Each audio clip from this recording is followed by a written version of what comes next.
A Success at Work Guide. Chapter 1. Good Worker 1. Good worker. The biggest determinants of job success are the ability to show up, likability, trust. If you're a good worker but a loner or otherwise creepy, it doesn't wash in jobs that require people contact. Loners and creeps make good employees in loners' jobs like long-haul truck driver or night security guard. People are guided by emotions. They want a buddy at work. People want a positive person who helps them. The boss likes a brown-noser willing to do things and learn new things to get ahead. Even if you don't like people, while you're at work, pretend you're a good old buddy. Find your motivation. Even though you're working for money, bosses notice the one looking at the clock who waves at the exact second even if there's work to do. Show you care or at least pretend to care. The best way to get ahead at work is make friends with everyone. Do favors. I watched every episode of the TV show American Greed. Some of those guys and gals pulled off their cons by making friends with everyone and getting them to trust them. Be interested in other people. Be interesting and fun while being professional. The more business or related software you know how to use, the better for you in many jobs. If you show anger, you'll never get anywhere. Help others. Networking, connecting with people, is what gets opportunities going your way. Let people know that you're looking to get ahead, make more money. Go to conferences and conventions in your field. Networking is good but don't overdo it to the point of being a nuisance. Success at Work info. Reap what you sow. O good and faithful servant, ye have been faithful over small things, I will make you master over large things. The Bible. Your talent x your networking ability equals your level of success. Figure out how to earn money doing what you love to do. If you don't like what you are doing enough to want to do it in your free time, you are in the wrong job. Figure out what you're good at that other people either aren't good at or don't want to do. Nothing great was ever accomplished without enthusiasm. You have to work really hard at it. You have to be an artist of whatever you do. Constantly learn about your field, money, and business. The market only pays well for extraordinary results, not average products. Save your money. Don't spend it foolishly. If you work a job, work hard and do it well. Bosses know who deserves a raise and promotion. Make yourself indispensable to the company. Develop a reputation for being the hardest worker. Start earlier, work harder, and stay later.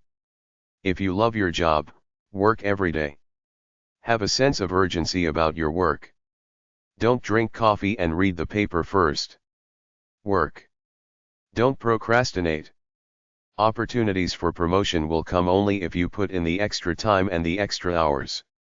All the top people anywhere work way more hours than anyone else. Go in early, work through lunch, don't spend much time socializing, stay late. Accept complete responsibility for everything you do. Don't make excuses or blame other people for bad performances. Spend most of your time on the important things.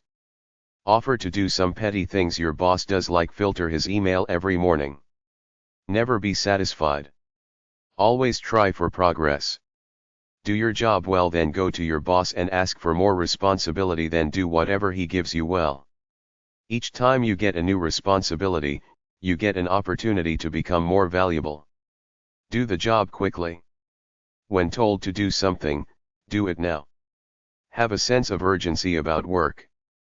Work yourself into a position that is critical to the success of the business or organization, like marketing, sales, accounting, finance, production, supply, and delivery. Develop necessary specialized knowledge that nobody else in the company has. Make contacts anywhere you can. People like to do business with and hire people they know. Join your professional association, Chamber of Commerce and local business association and get involved. Be a good business writer and speaker. How can be the best person you have the potential to be? Focus on helping and contributing to the company. The more you work while you are at work, the more the boss will notice you. Get along well with other people. Learn everything you can about your field. Become an expert. Be a team player. Take courses to become great at your job. Help people. They return the favors. Look for ways to be of service to people who can help you. Act trustworthy even if you're a scheming scumbag. Most good leaders started as good followers. There are some successful flukes, but for most people, it's hard work.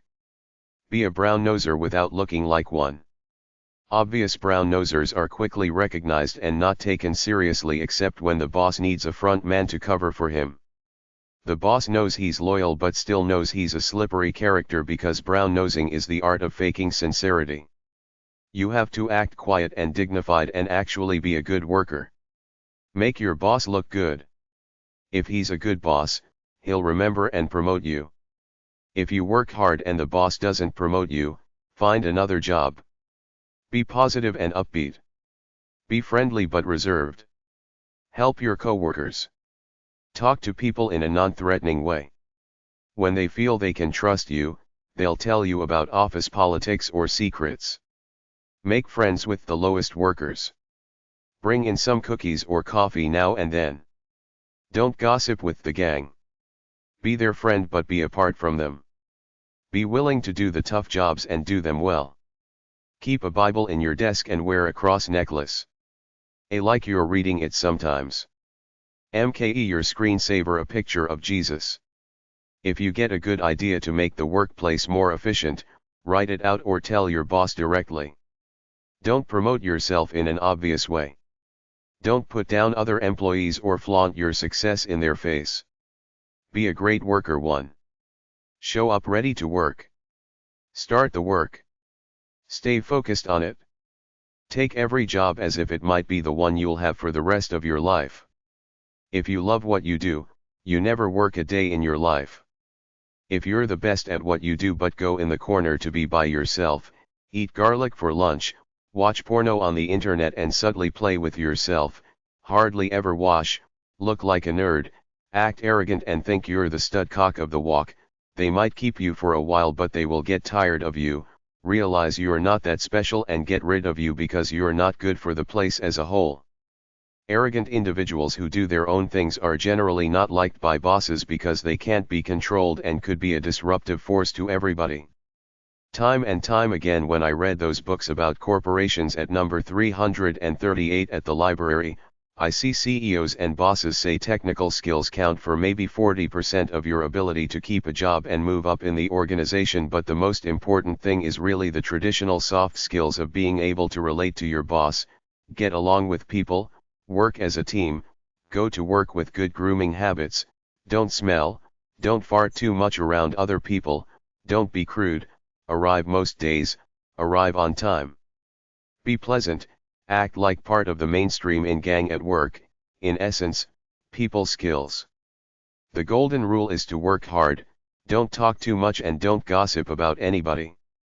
Regardless of the job, simply think of yourself as the action person.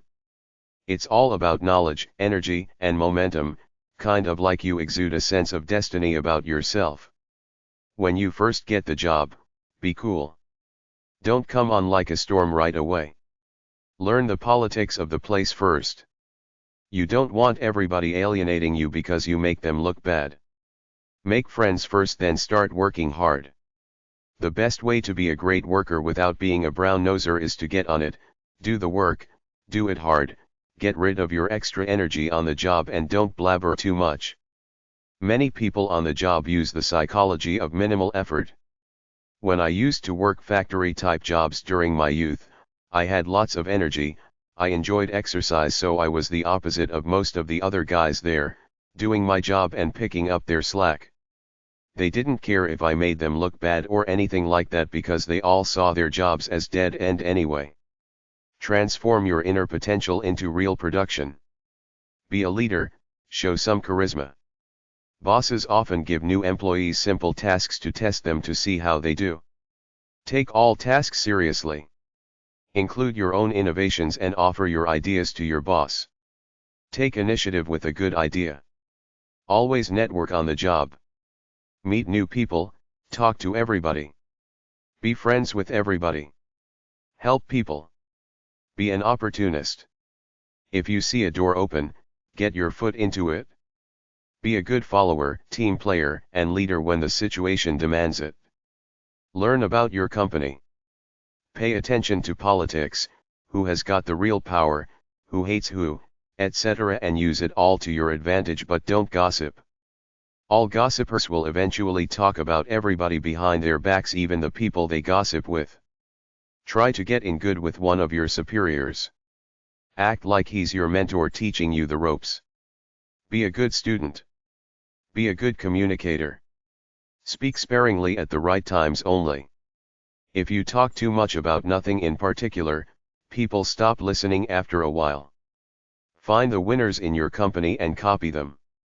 Come in on Monday morning with a smile on your face, ready to go. Always go beyond your own point of view to see the world from the perspectives of your peers and bosses. Analyze them to see what makes them tick. Good relations with your coworkers and your superiors will not only help you but will make work more enjoyable. Every employee wants to be liked by other employees. If you treat people the way they want to be treated, they will like you. When you move up in the company, you will need all the support you can get. Praise people. Everybody enjoys being praised. People look for approval from others, but you should praise people only when they deserve it. If you praise people when they don't deserve it, or, if you praise too much, you lose your credibility. Don't exaggerate your praise. Make the praise as warm and sincere as you can. Don't put people down. Putting down a person can be very damaging to you and the other person's relationship with you. People don't want to feel degraded by being called stupid, crazy, weird, etc. Don't put down anyone even if they are not present. If you do, the word will get back to them and you will look bad. Always talk positively about people. Even if you don't like them, still speak highly of them. You will be amazed at what this does. If you can't say anything good about someone, don't say anything at all. Don't be concerned with your interests only. There is nothing wrong with caring and looking out for yourself. Just don't make it that noticeable to other people. You will be resented by others if you seem selfish. Make sure others know you look out for them as well yourself. Share the credit. When others have helped you accomplish something, share the credit with them. Even if their contribution was not as great as yours, still share the credit with them. They will return the favor at some point in time. Don't ask others to do for you what you won't do for them. If you are unwilling to go out of your way for people, don't expect them to go out of their way for you. Set the first example. If you help them, they will help you. Don't show others up. When you show up others, you do it at their expense. Showing up people in front of others takes away their self-respect. If you are better than others, they will know it. You don't have to degrade them. Treat small things with importance. Some things that seem small to you mean a great deal to others. Don't ignore small problems, help people solve them. Treating small problems with importance shows other people you care. Care about people, or at least act like you do.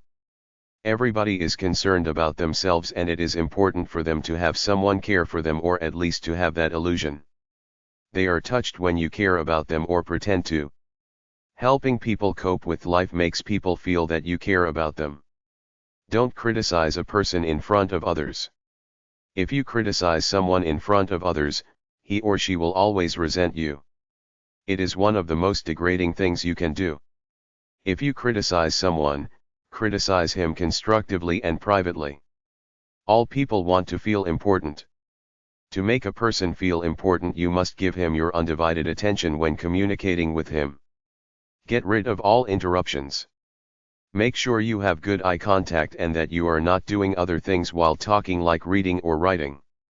Everyone appreciates people who are courteous, tactful, polite, and diplomatic.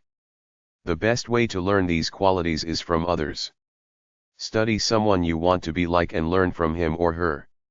If you don't have confidence in yourself, others will not have confidence in you. People respect confident people. If you show others ambivalence and insecurity, that's how they will treat you. Be sure of yourself, and even if you're scared, don't let it show. Books about job satisfaction are at hashtag 650.14 or HF50 to HF549.5 at the library.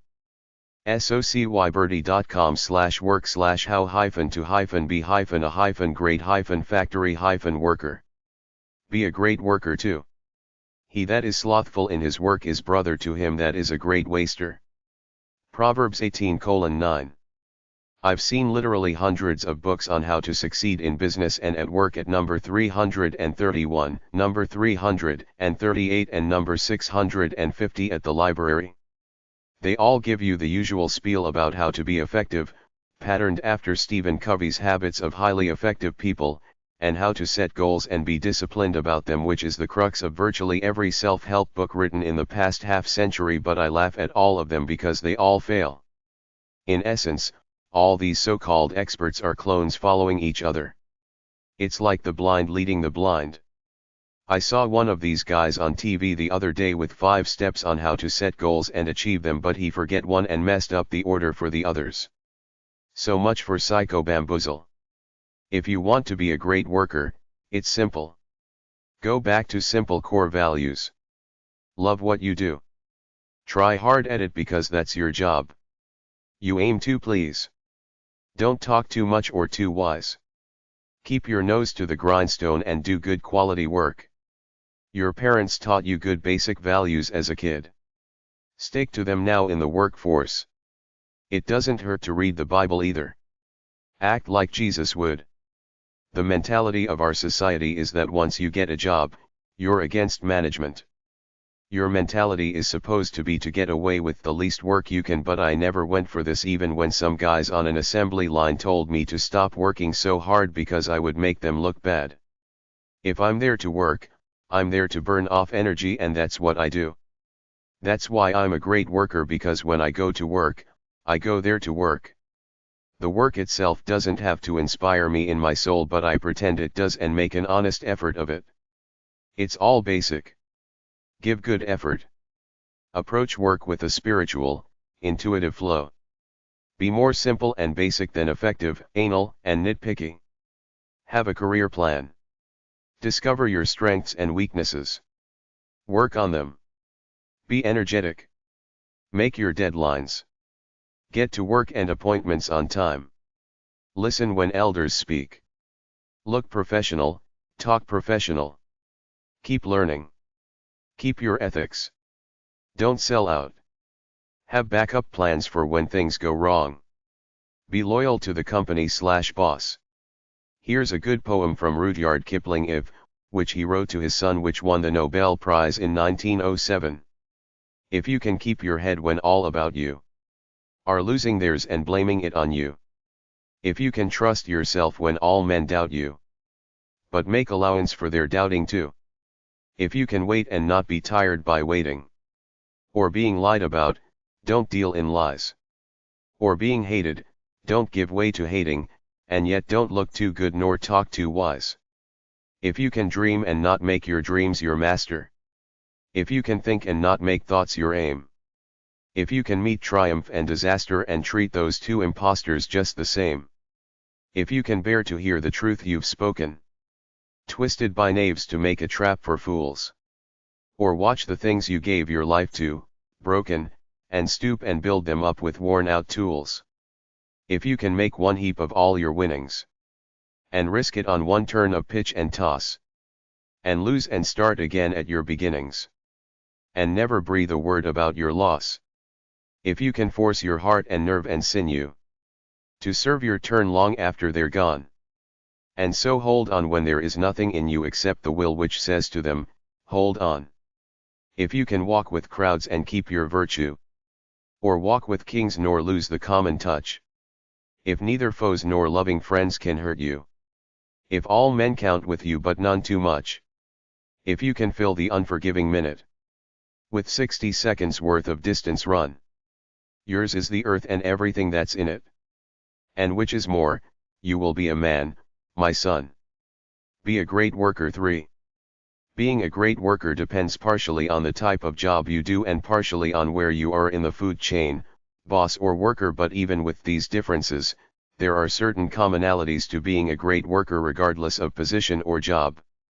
When I was a psychology teacher, I gathered together a class of students and asked them what were their issues and ideas about the things that most of us will spend oodles of time on in our lives, work.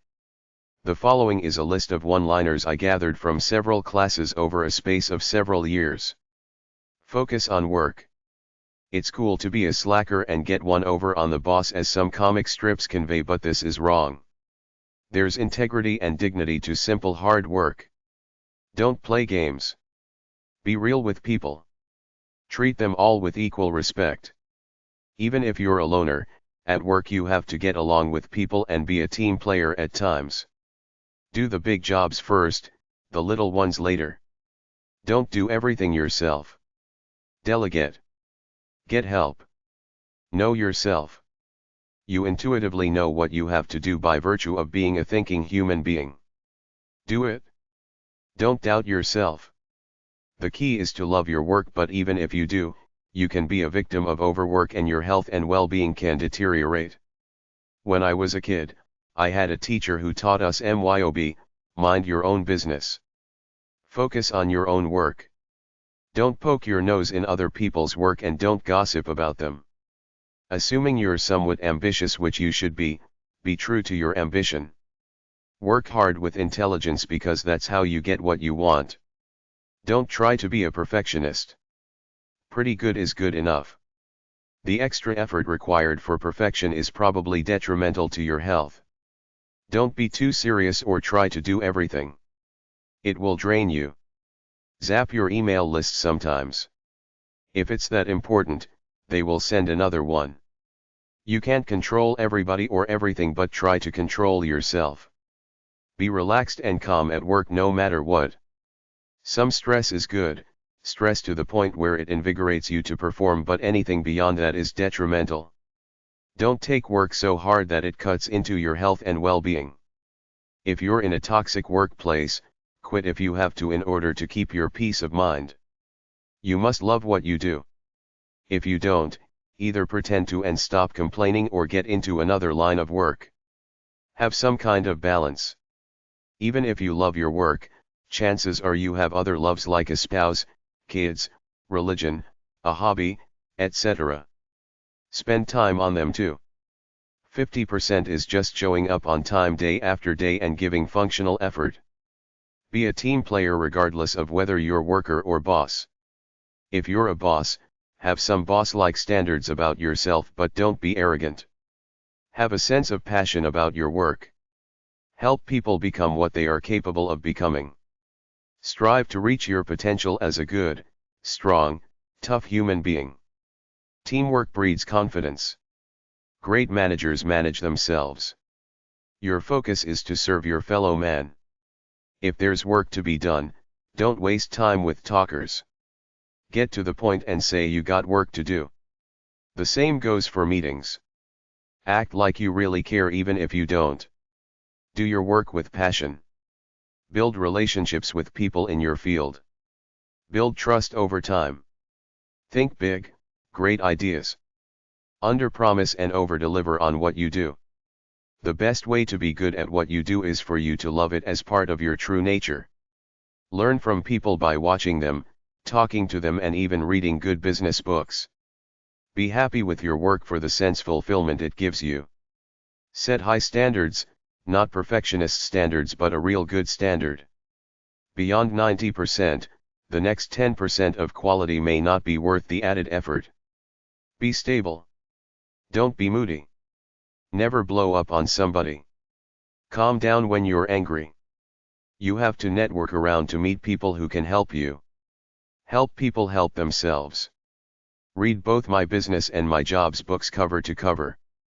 Every night, plan the next day mentally in your head. Have long-term ideas and visions.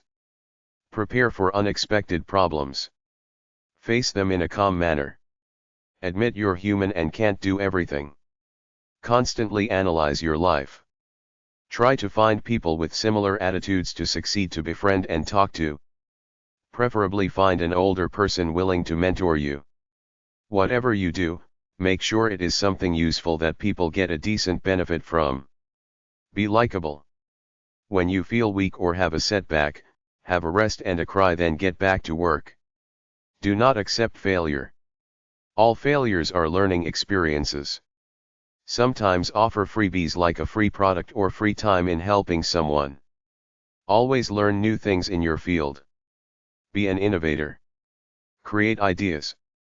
You have to be in sales and sell yourself. Be a team player. When people you barely know offer gifts, it means they want something from you. Write out all your professional career/business ideas on a publicly available blog. Set the tone for work, not for socializing. If you're a boss, pick good people to work for you and take up some of your slack. Culture the ability to discover talent in others and use it. Trust your intuition. People want order and community as opposed to chaos. Stay disciplined about your business. Be nice to people. Be peaceful as opposed to stressed. Be patient, honest and understanding. Never talk too much about your personal life, especially unsolicited talk. Don't engage in meaningless gossip. Treat everybody equally respectful. If you play favorites, your non-favorites could come back to haunt you. You don't have to be scheming in the Machiavellian sense, but be smart enough to culture friends and hold your enemies even closer. Be a team player, but look out for yourself. Take courses that will help you on the job or get promoted. You become what you do and think. Prepare every night for next day's work. You have to be ambitious in a way that doesn't look like you're a one-dimensional, cutthroat ambitious person. Be subtle and quiet about it. You have to look professional or appropriate. Wear the right clothes. Be clean and neat. Overweight people are rarely super successful. People with interesting and balanced are well liked and get further ahead in work than others. Have a calm demeanor. Make your bosses like you by doing good work. Sometimes it's better to lose than to win a fight and alienate everybody. Be low-key easygoing.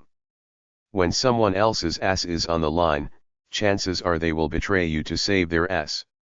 Have a good command of the English language, but don't use big words.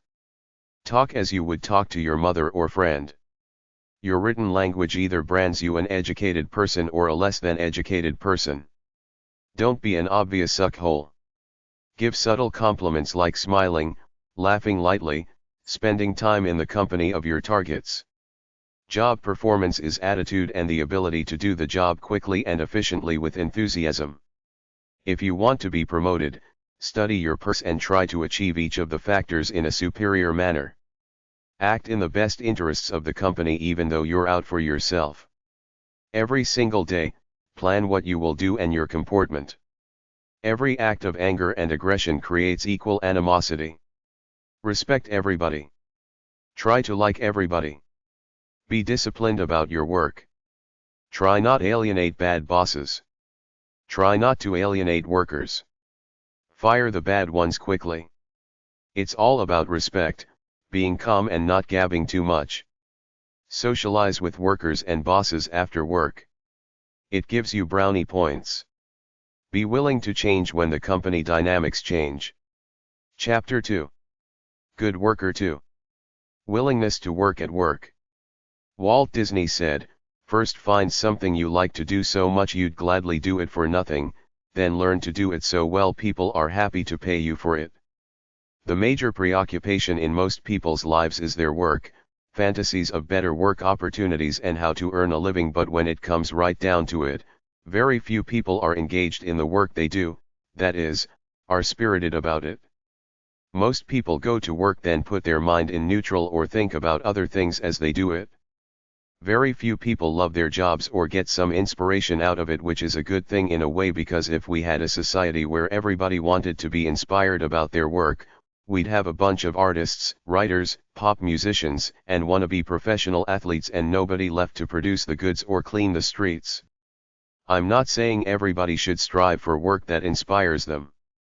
Just the few smart ones like whoever is reading this to try to get something more out of their work than the average dreg who's happy with any generic job as long as it pays the bills and buys him his beer or her makeup, so that's the bottom line. If you want to get the most out of your life, look for work that you really enjoy doing, that keeps you inspired about your life. As a sidebar, this is the only way to really be successful at work, to do what you enjoy. You can be successful by setting some goals, following them religiously in a one-dimensional stilted manner, be a brown-noser, a yes man, a conformist, etc. But nothing comes close to tapping into the inspired flow within yourself when you find something you love to do. I can never stress it enough that the key to both happiness and success is to love what you do to earn your cash. The American dream, the quest for material success and the quest to get rich are worthy goals in and of themselves, but they aren't the be-all, end-all to life. The only way to enjoy your work is to simply do a job that you really like. As I already said earlier, there are countless people out there who started out pursuing their dreams via college education in a certain field only to find that they hated the work, so they switched in midstream, and now some are probably happier while some have regrets. Everybody hates change because it adds stress to your comfort zone, but if you hate your job, you gotta seriously consider getting the guts to make a change to do something you like.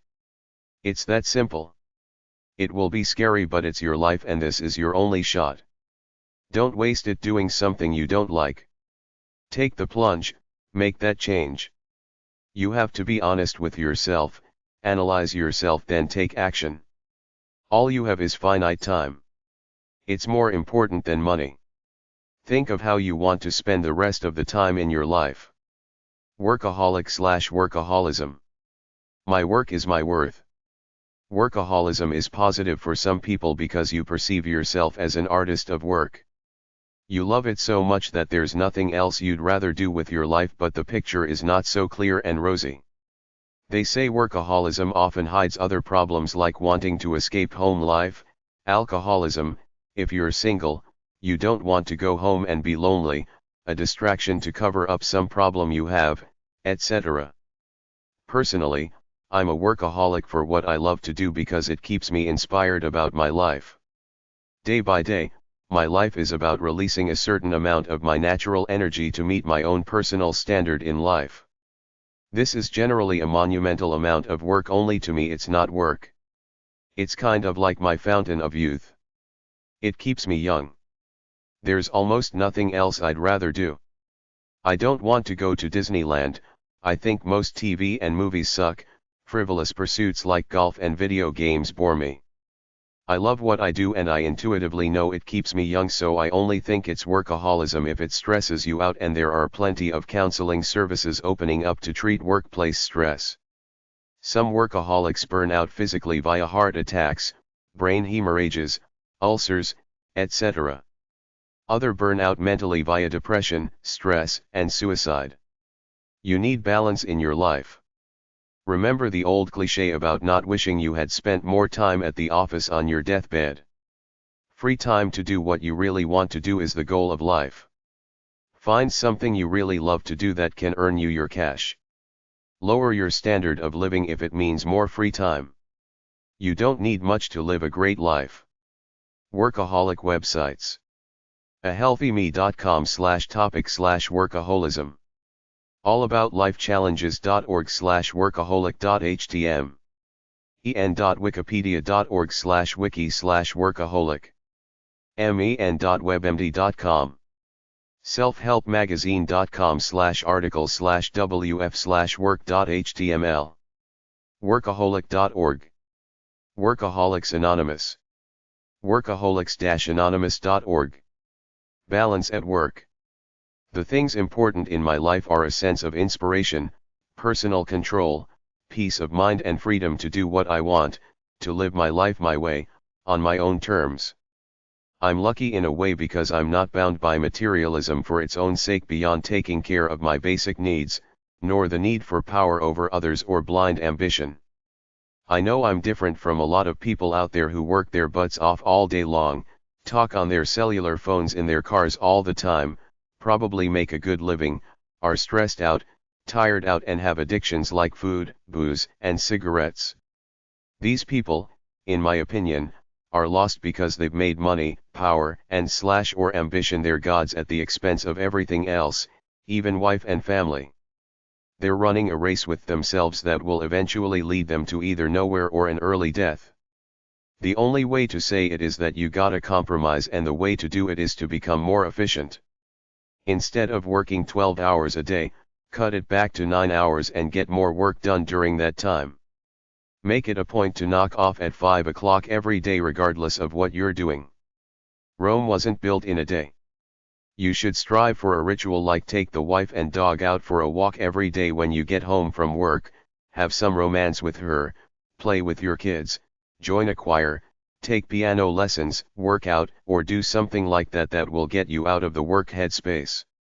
Take a sailing course, play golf, or something like that. Get balance in your life. You know the old cliche, nobody on their deathbed is ever gonna wish they had spent more time at the office. One way to get more out of life is to simply simplify it. Get rid of the cellular phone and the pager, or at least shut them off at 5 o'clock. Every night, reflect on your life a bit and plan the next day. Ask yourself if you love your job or hate it. If you hate it, get the guts to quit and move on.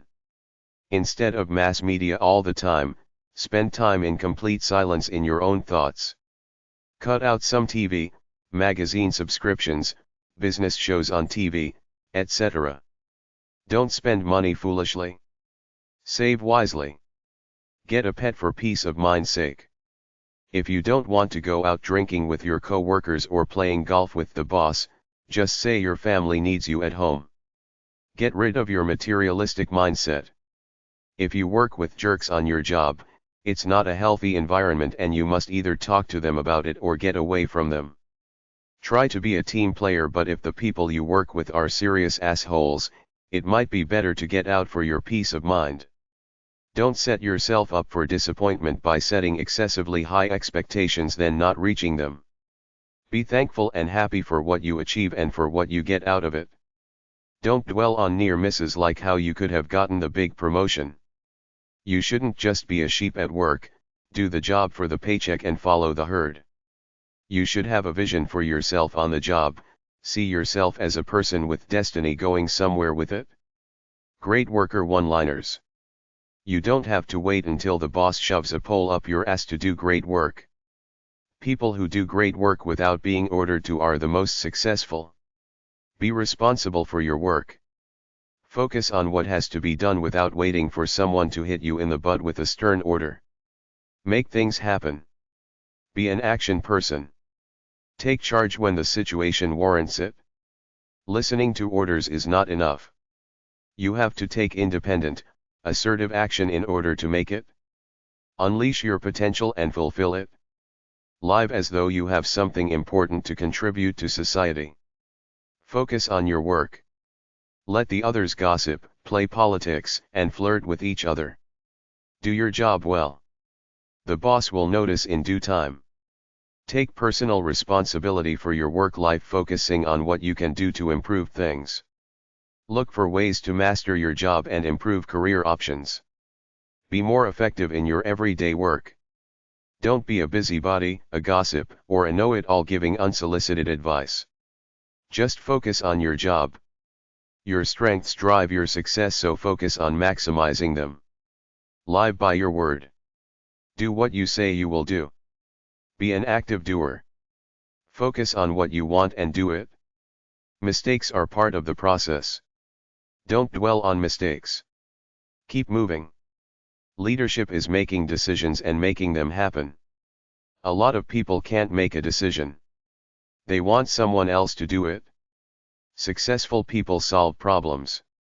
They don't just break down. Strive to learn something from everyone. Listen well when you disagree. Their point might be valid or better than your ideas. A big ego alienates everyone. Hardships help us to strengthen our character and make us a better person. Help more. Judge less. Every person who has achieved great success has had a strong commitment to make it happen. Believe in yourself.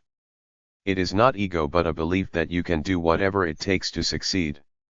Learn the job, then as you get to know what's going on, suggest changes and improvements. Do some of them on your own. Realize that people might not always be receptive to your ideas, so if they reject an idea, save it for another time when the opportunity is right. Do what needs to be done. Don't just do what you're told and nothing more. Take initiative. Ask questions when you don't understand something. Do the dirty work. Come in early. Stay late. Be a friend. Make friends with everybody if possible. Project the attitude that you're serious about your work. Be willing to work overtime and on holidays. Don't take days off. When you're a slacker, you hurt your chances for future promotions. Level of energy is the main determinant of success. Make suggestions about how your department and the company can be improved. Don't be a winner, radical, or sourpuss. Even though you're serious about your work, be nice to people and make as many allies as you can. Don't come off arrogant or know-it-all. Sometimes, it's better to keep quiet or not be right to preserve allies and peace rather than fight for justice or that you're right in some trivial thing. Don't burn bridges. Don't take pot shots at someone currently down. They might have power over you someday. Don't gossip. Try for cooperation rather than competition. Be a team player rather than the selfish, miserly bastard or the brown-noser who sides with management over his peers. Success is to make the most of who you are with what you have wherever you might be. You can be successful in jail by using the time to the best of your ability. Your success or lack of it is directly determined by how much pleasure you get out of your work. When you help others be successful and happy, you will be successful and happy. Do more than is expected of you. Finish jobs, do not leave them hanging in limbo. Work is business. Don't be a gossip, clown, or goof off. Volunteer for the tough jobs, then do them well. Be creative.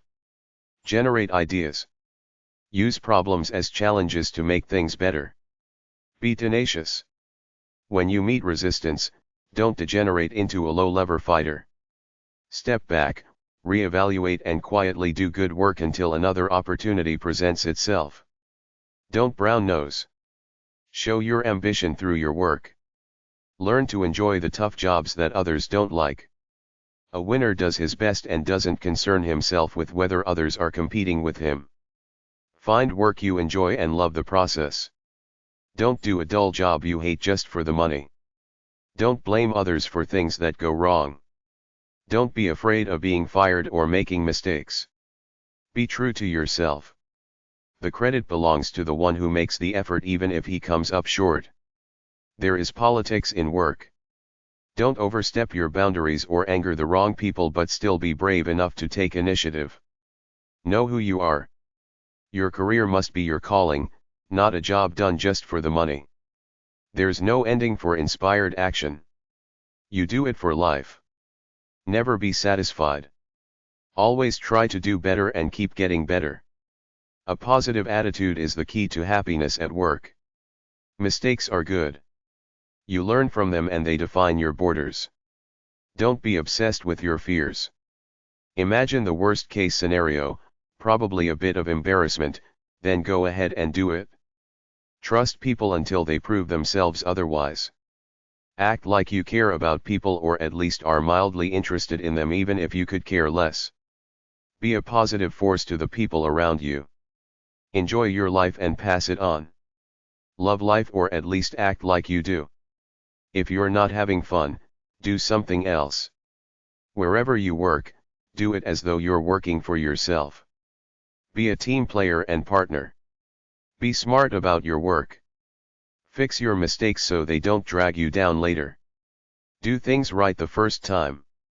Work on the most important things, don't waste time with the trivial things. Be flexible. Play it cool when you start until you know the system. Learn what you can on the job. Don't come on so strong at the beginning that you've got no encore. Don't try to change the system. Tailor yourself to fit it. Don't take criticism personally. It's the boss's job.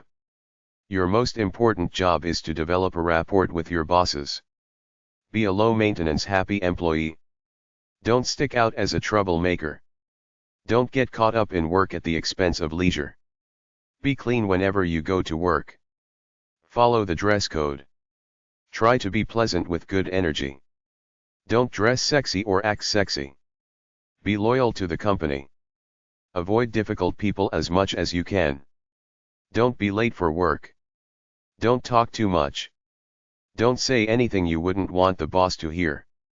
When push comes to shove, everybody will betray you, and what you said or did in confidence before will come back to haunt you. Use tact but be straight. Don't get behind in workload. Work smart, not hard. Don't leave your desk/office/work area messy. Use ergonomics to set up a comfortable work area.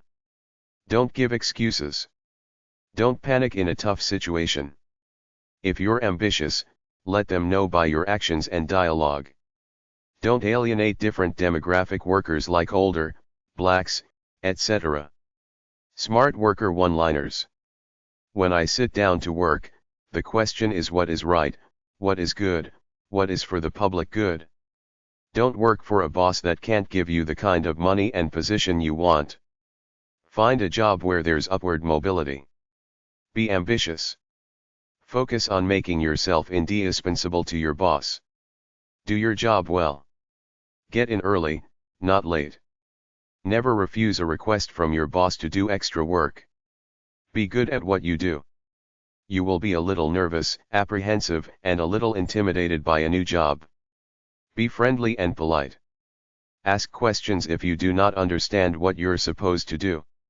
Do not try to be an overachiever right away because your fellow employees will not like you for making them look bad. Don't get sucked into gossip. When somebody gossips to me, I just nod. I might chuckle but I never add anything to it. Do an honorable job at whatever you do. When the boss sees you do small jobs well, he promotes you. Follow the chain of command. pongresume.com. Be honest with everyone. If you make a mistake and get caught, own up to it. I've screwed up, lied about it and got away with it, so for me sometimes it's better to lie. Don't bring your personal and family problems to work. Don't be a sad sack. If you make them money, they'll reward you. All success originates in the ability to sell yourself and sell products. Upgrade your skills. Take continuing education classes. Don't be a hipster, slickster, or brown-noser. Work hard. Impress other people. Get to know other people all over the company. Think about job situations. Anticipate what you'll do. Don't try to outshine your boss to the bigger boss. Work on helping him get promoted, then he'll promote you. Work one-liners. Don't let a casual workplace let you cross the line into disrespect. Some bosses like to be liked Mr. or Sir. Call your boss that unless he tells you otherwise. People have authority by virtue of their position. If you joke around, you undermine that authority. Don't think of yourself as your boss's workplace equal. If your boss is your friend and you undermine his authority in front of others like disobeying an order, you're toast. Nobody in their right mind will take it. He should fire you. If you just do the bare minimum, it will show and you'll be first on the layoff list. You're not likely to get promoted or a raise unless you give of yourself with effort. Some unionized workers think they don't have to do anything outside their job description. You're there to be a team player for the company and help out wherever needed. Everything you do on your computer is allowed to be monitored and could be without your knowledge. Follow the chain of command. If you go above your direct boss, he'll never forgive you for not going to him first. Only go above your boss if it's a serious issue and your boss can't be trusted. At some places, one particular guy might come in late but stay for a while at the end of the shift.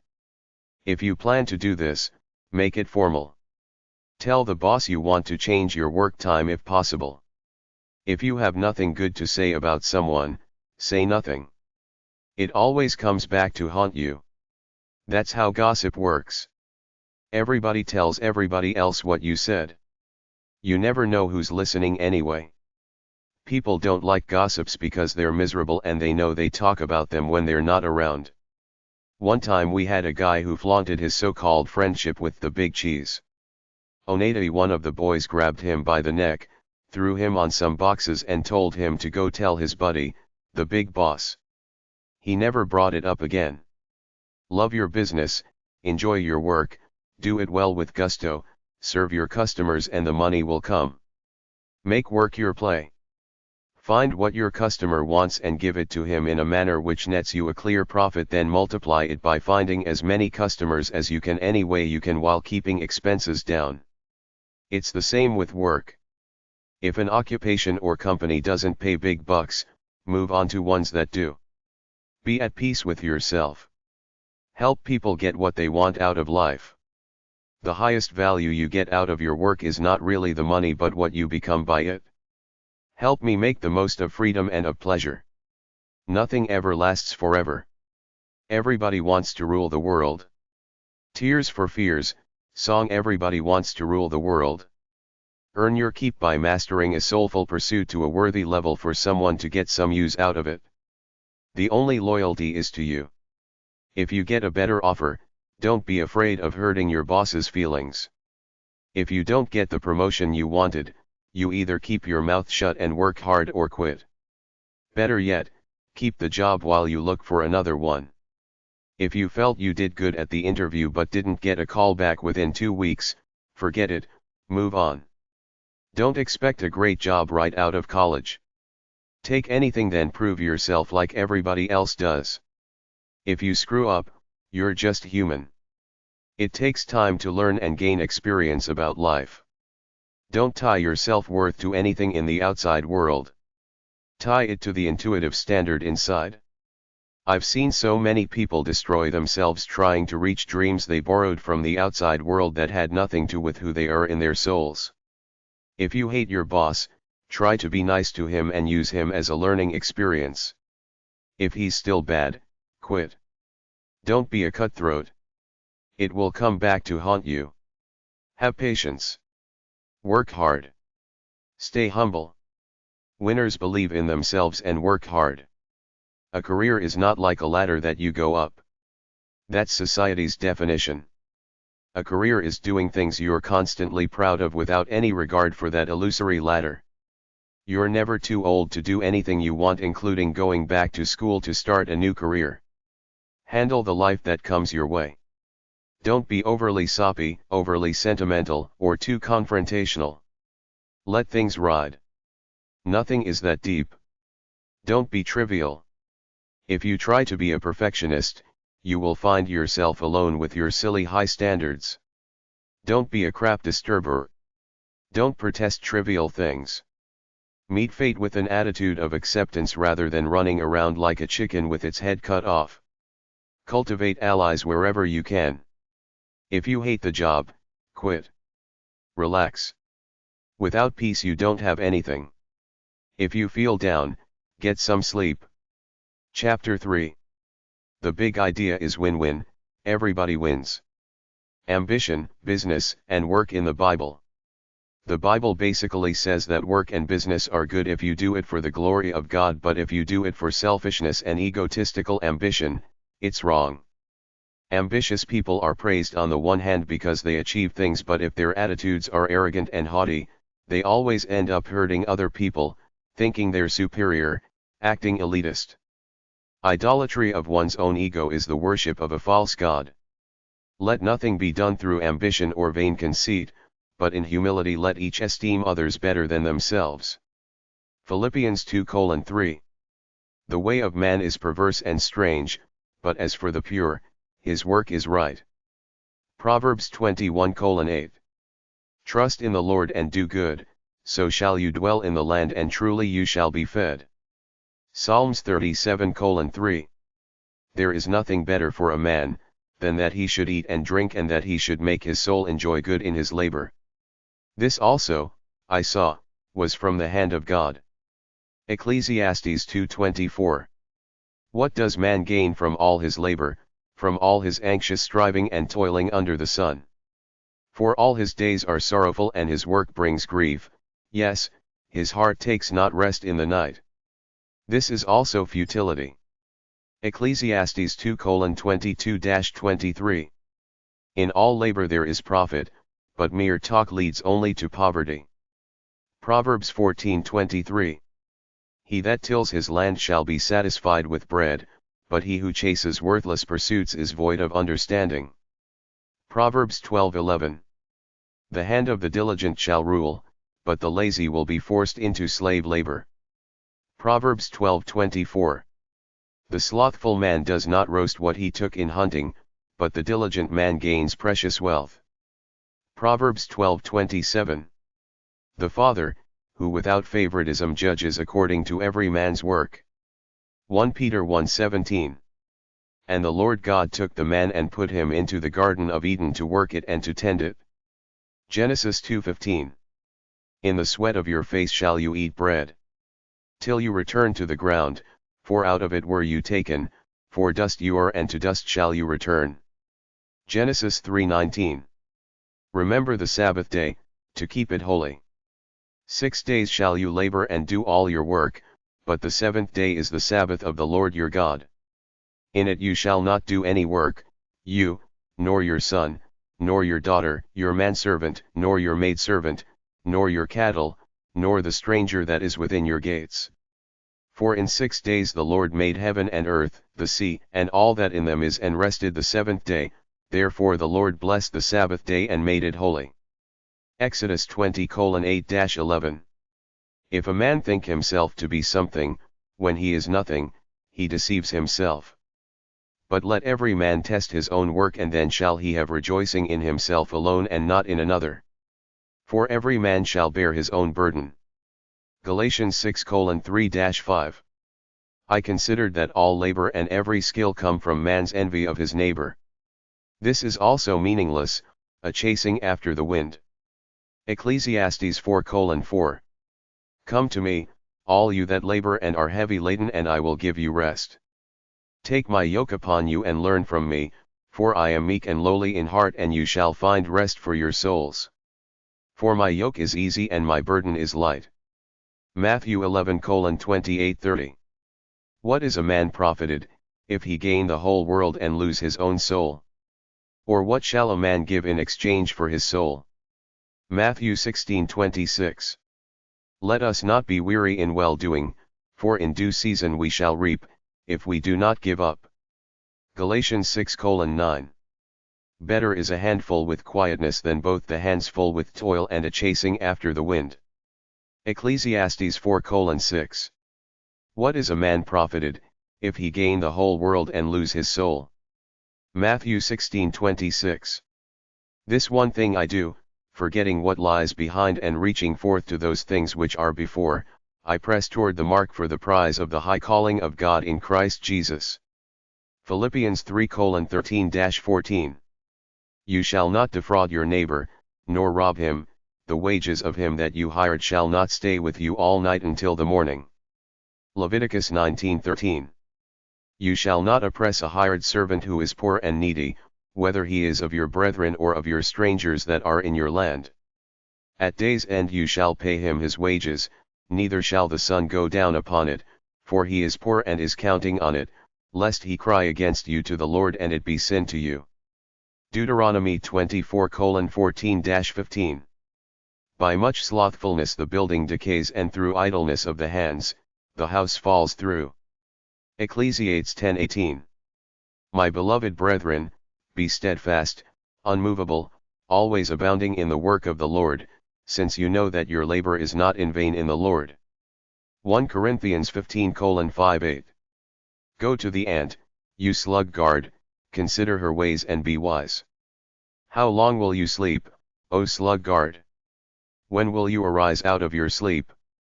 Yet a little sleep, a little slumber, a little folding of the hands to sleep, so shall your poverty come on you like a bandit and scarcity like an armed man. Proverbs 6:6, 9-11. As vinegar to the teeth and as smoke to the eyes, so is the sluggard, lazy person, to those who send him.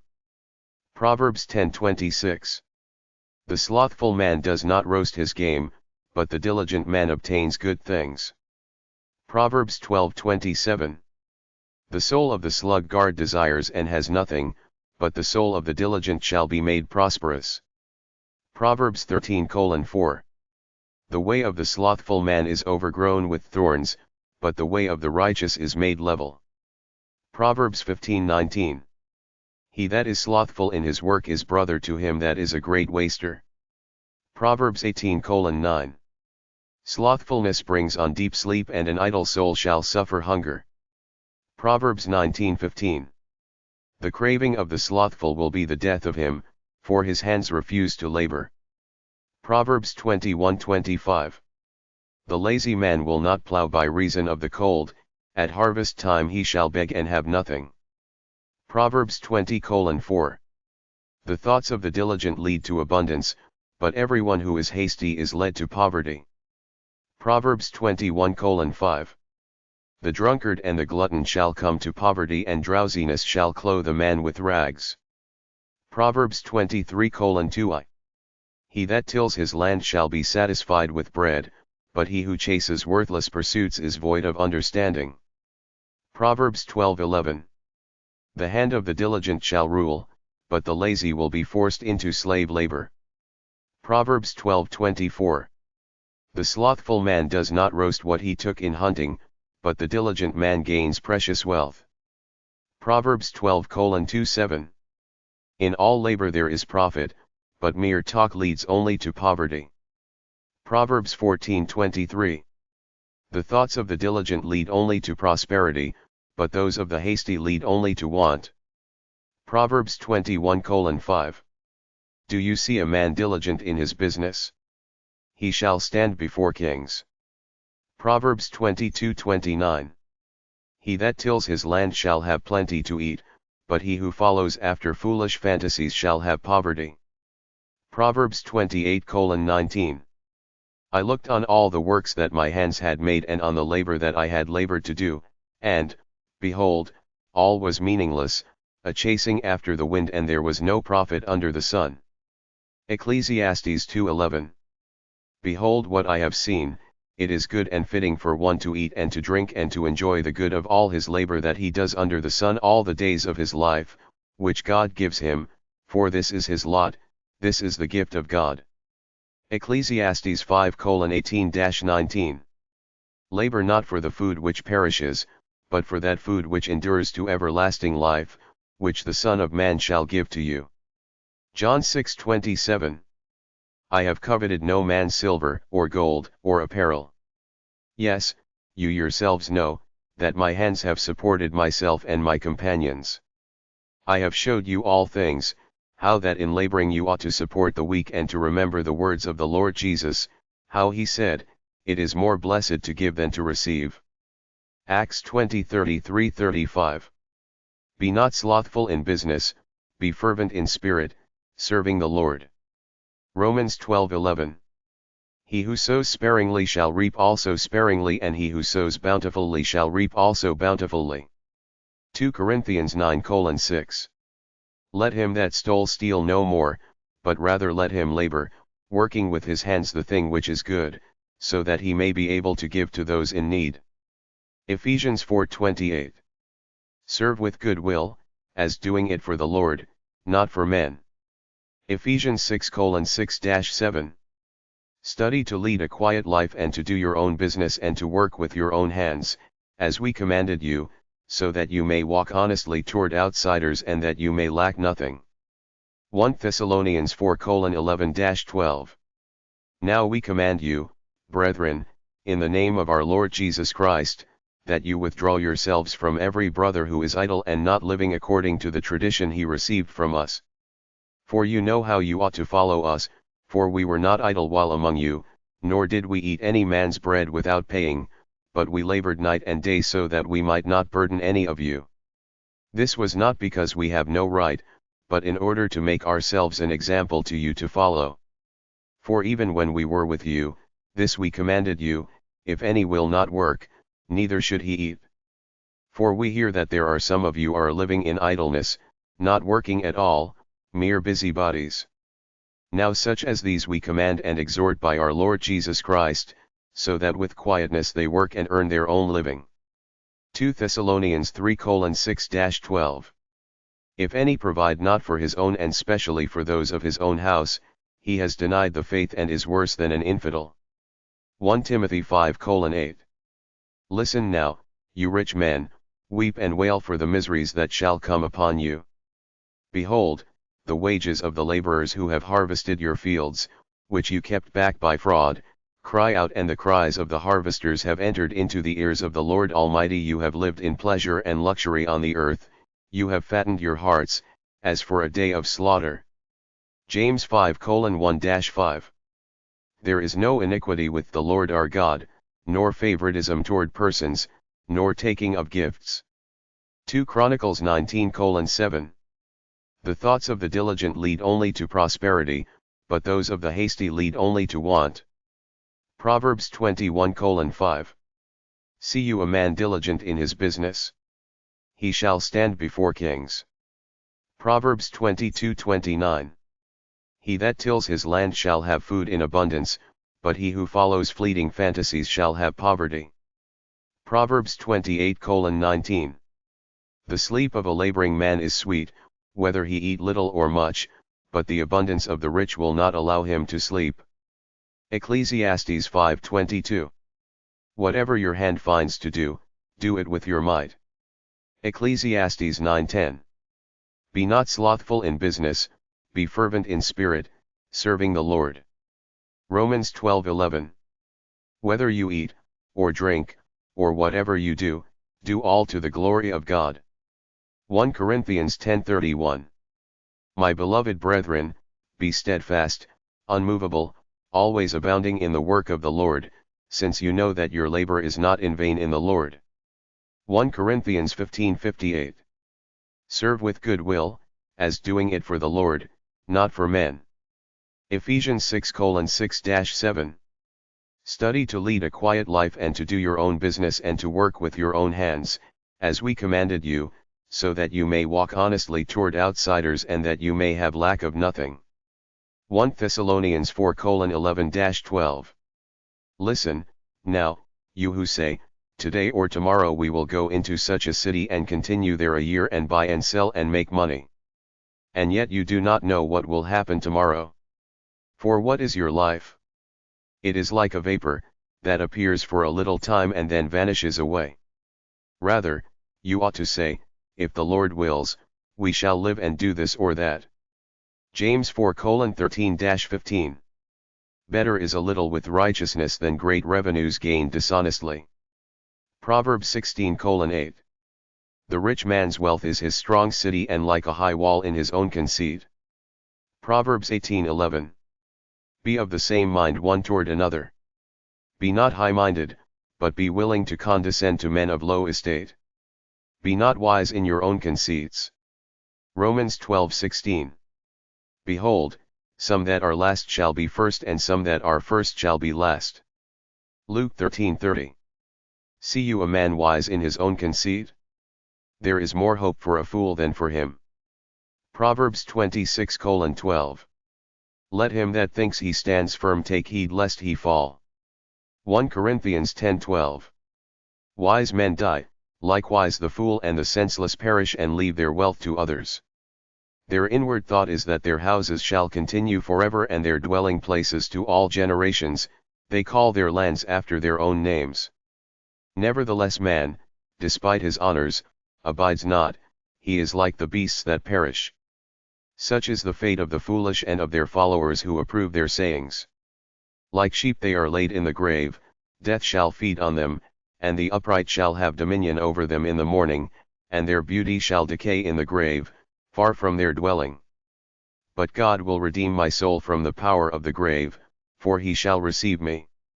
Be not afraid when one is made rich, when the glory of his house is increased, for when he dies he shall carry nothing with him, his glory shall not descend with him. Though while he lived he was counted as blessed and men will praise you when you prosper, he shall go to the generation of his fathers, they shall never see light. Man that is held in honor and lacking in understanding is like the beasts that perish. Psalms 49:10-20. He that is greedy of gain troubles his own house. Proverbs 15:27. Woe to you, scribes and Pharisees, hypocrites! For you are like whitewashed tombs, which appear beautiful outwardly, but within are full of dead men's bones and of all kinds of filth. Even so, you outwardly appear righteous to men, but within you are full of hypocrisy and dishonor. Matthew 23:27. Better it is to be of humble spirit with the lowly than to divide the spoil with the proud. Proverbs 16:19. In many dreams and many words there is also meaninglessness. Ecclesiastes 5:7. The race is not to the swift, nor the battle to the strong, nor bread to the wise, nor riches to men of understanding, nor favor to men of skill, but time and chance happen to them all. Ecclesiastes 9:11. Woe to those who add house to house, that lay field to field, till there are no places left, that they may live alone in the midst of the earth. In mine ears said the Lord Almighty, surely the many houses shall be desolate, even great and fair, without inhabitants. Isaiah 5:8-9. The devil took him up into an exceedingly high mountain and showed him all the kingdoms of the world and the glory of them, and said to him, All these things will I give you, if you will fall down and worship me. Then said Jesus to him, Get you hence, Satan, for it is written, You shall worship the Lord your God, and him only shall you serve. Matthew 4:8-10. What is a man profited, if he shall gain the whole world and lose his own soul? Or what shall a man give in exchange for his soul? Matthew 16:26. Whoever will be great among you, let him be your servant. Matthew 20:26. Woe to you who are rich, for you have already received your consolation. Woe to you who are full, for you shall hunger. Woe to you that laugh now, for you shall mourn and weep. Luke 6:24-25. Jesus spoke a parable to them, saying, The ground of a certain rich man brought forth plentifully. And he thought within himself, saying, What shall I do, because I have no room to store my fruits?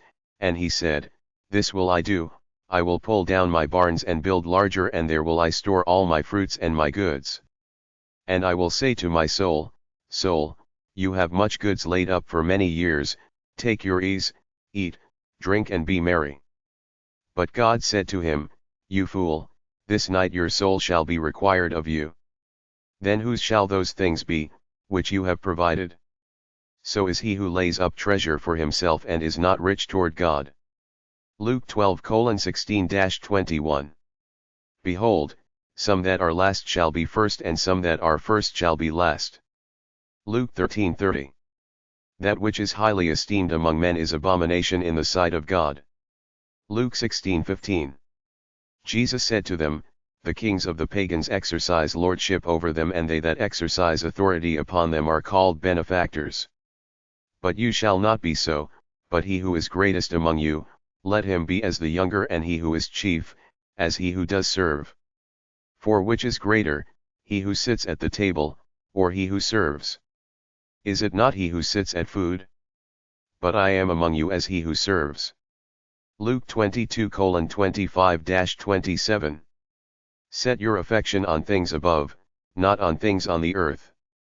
Colossians 3:2. If you have bitter envying and strife in your hearts, do not boast of it and do not deny the truth.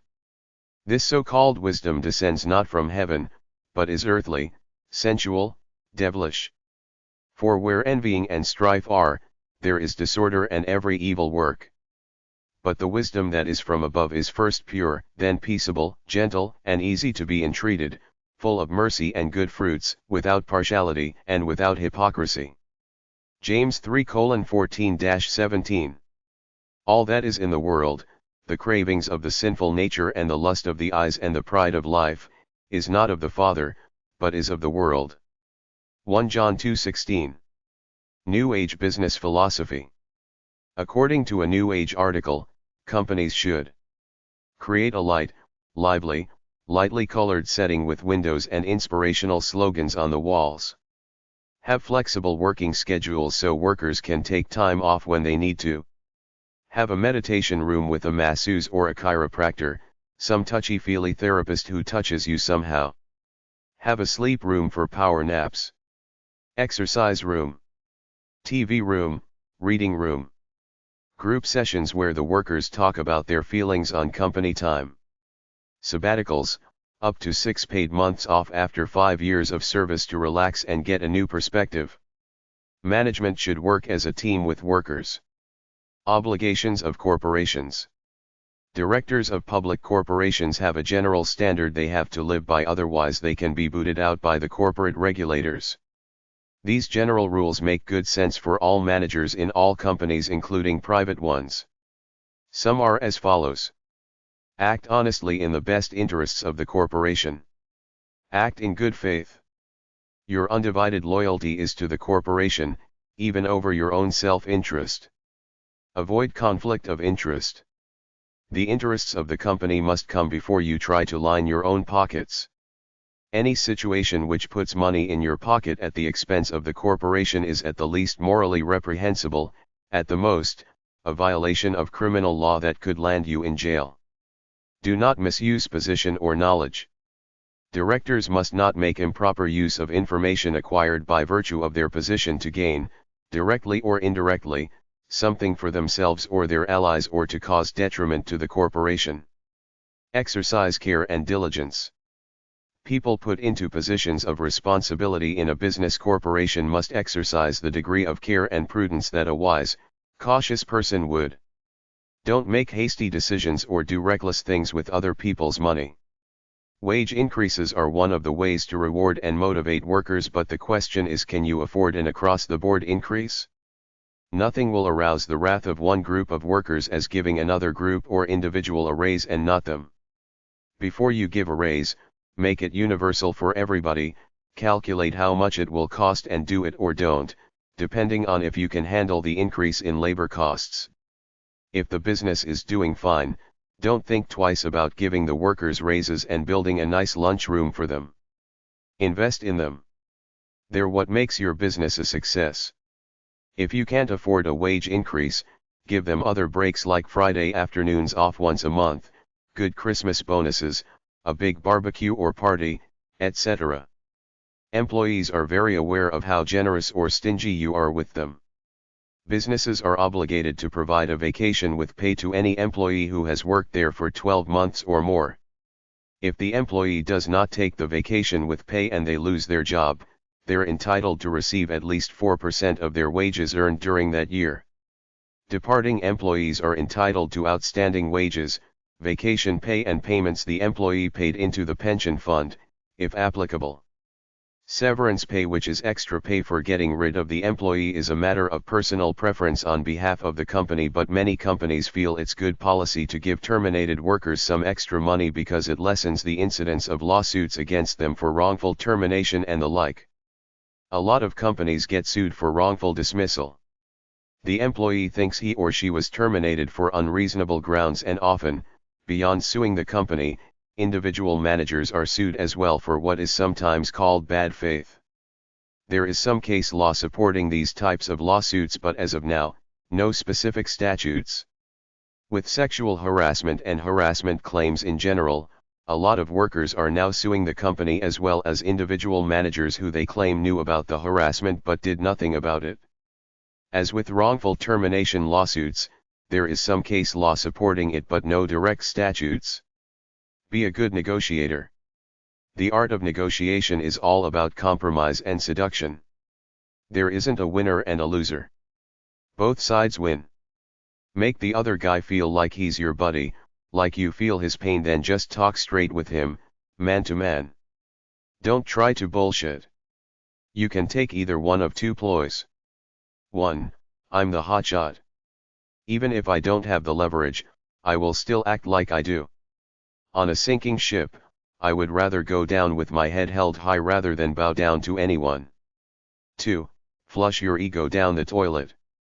Sure, you don't let someone run all over you, but when two sides lock horns, don't expect to win without giving something up. Try to make it good for both sides. Even in these so-called enlightened times, I constantly see news stories that pit management against the union, and both sides are so headstrong that strikes go on for weeks and months longer than they should have. Then when an agreement is finally reached, it's often very close to the original proposal. The reason why it took so long was in the adversarial approach. Management said, here's our offer, take it or leave it, leaving these union people, who are just people, to act on immediate gut instinct, which is screw you. They have to save face and not take this deal the arrogant management shoved in their faces, so both sides suffer for a few months. Then they call in a third party who is simply used as the scapegoat for each side to swallow a bit of their egos and make a deal that could have been made on the first day if they were both enlightened enough to get past their egos enough to make a deal. But they played the little ego games that most low-level humans play because they weren't big enough to act small. And forget about their egos. You don't have to be right. You don't have to play power politics. You don't have to have a big ego. Just go for the deal. Give up those few points anyway up front, because you're gonna have to give something up anyway sooner or later. Set a friendly let's make a deal tone. Find the common ground between the two of you. Empathize. See it from his point of view. If it's two sides or more than two sides, ask each side to clearly spell out their interests/demands. It's equal parts the substance of the deal and the process itself. You have to wine and dine/seduce the other side that you're acting in the best interests for the both of you. Everything is negotiable, but rather than negotiate, which implies me against you, think of it as teamwork. Even you hold the power today, don't grind the other guy into powder, because there will come a day when he has the leverage and payback will be sweet. The more you let the other guy talk, the better he feels and the closer you are to a deal.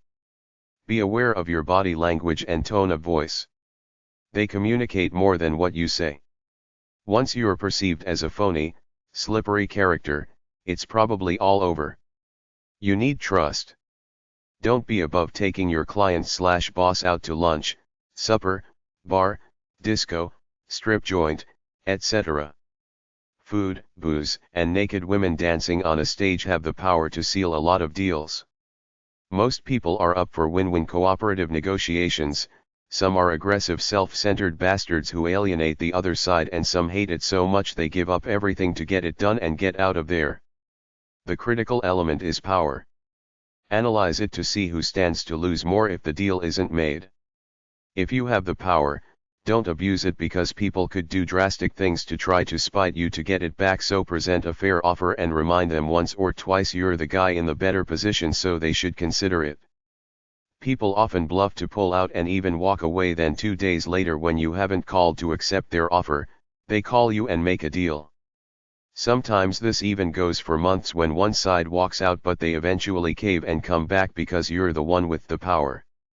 There was one case where an American company didn't want to help Canada build an electric power plant which they would buy electricity from, so they said no, thinking the Canadians would build it anyway, but they didn't, and several months later, the Americans gave them the upfront money to build it.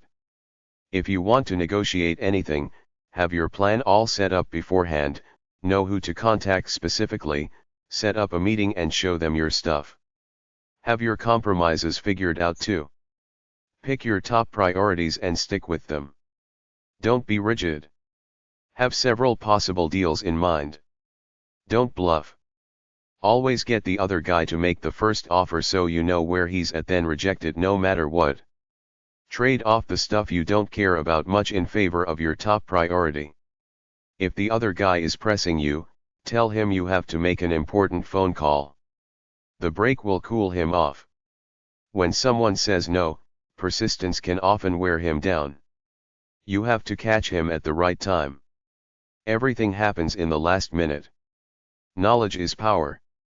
The more you know about the situation, the better off you will be. Silence is golden at times. Keep your mouth shut if you have nothing to say. If you're buying something, tell the guy that his competition is offering a pretty good deal. Sometimes say something like, "You can do better than that," or "What's your rock bottom price," or "What's the best you can do?" At the very end, always ask for his bottom line, best deal. Once the deal is made, Go over it point by point to get that meeting of the minds. Confidence is good, arrogance is bad. If you're valuable, let it show. If you believe in yourself, take the risks to get where you want. This might mean embarrassing yourself to contact someone you want to see your stuff, but that's part of the game. They might like your spunk. These days, there are several options. Mediation is where two sides come together with a third party who tries to get them to both agree to a deal, while arbitration is where a third party comes in, listens to both sides, then hammers out the deal for them and they have to go with it, binding arbitration as it's called. There's also a mediation-arbitration hybrid. If you've got a winning concept, don't be afraid to let your true colors show to sell it. Timing is everything. Get the guy when he's not busy or feeling tired, like right after lunch. Being tough doesn't mean being dishonest. You can be firm without being a liar. Know who's on the other side of the table. Study this guy beforehand to plan your strategy. No matter what happens, don't burn bridges. Live to fight another day. If you're doing fine as is and you don't have to negotiate, sometimes it's better to hold em, but sometimes if you give people the illusion that you care by listening to them and giving them a bone, it scores you more points in the loyalty department rather than if you had just callously tossed them off. If you disregard employee requests, it will always come back to haunt you in the form of worker revenge through sabotage and minor pilfering. If you're dealing with a guy you can't stand or that you think is an asshole, tell them straight up the guy is a jerk. You want to deal with someone else, like his 2IC. If you will be negotiating with a particular individual, look him on the web. Dig up what you can to learn about him. Be straight. Forget all the psychobabble they taught you in bullshit psychobabble business success school. Just be straight. The more you listen, the better you look. After the deal, follow through with a thank you card and gift. In a nutshell. Be patient. Talk less, listen more. Be a friend rather than argue.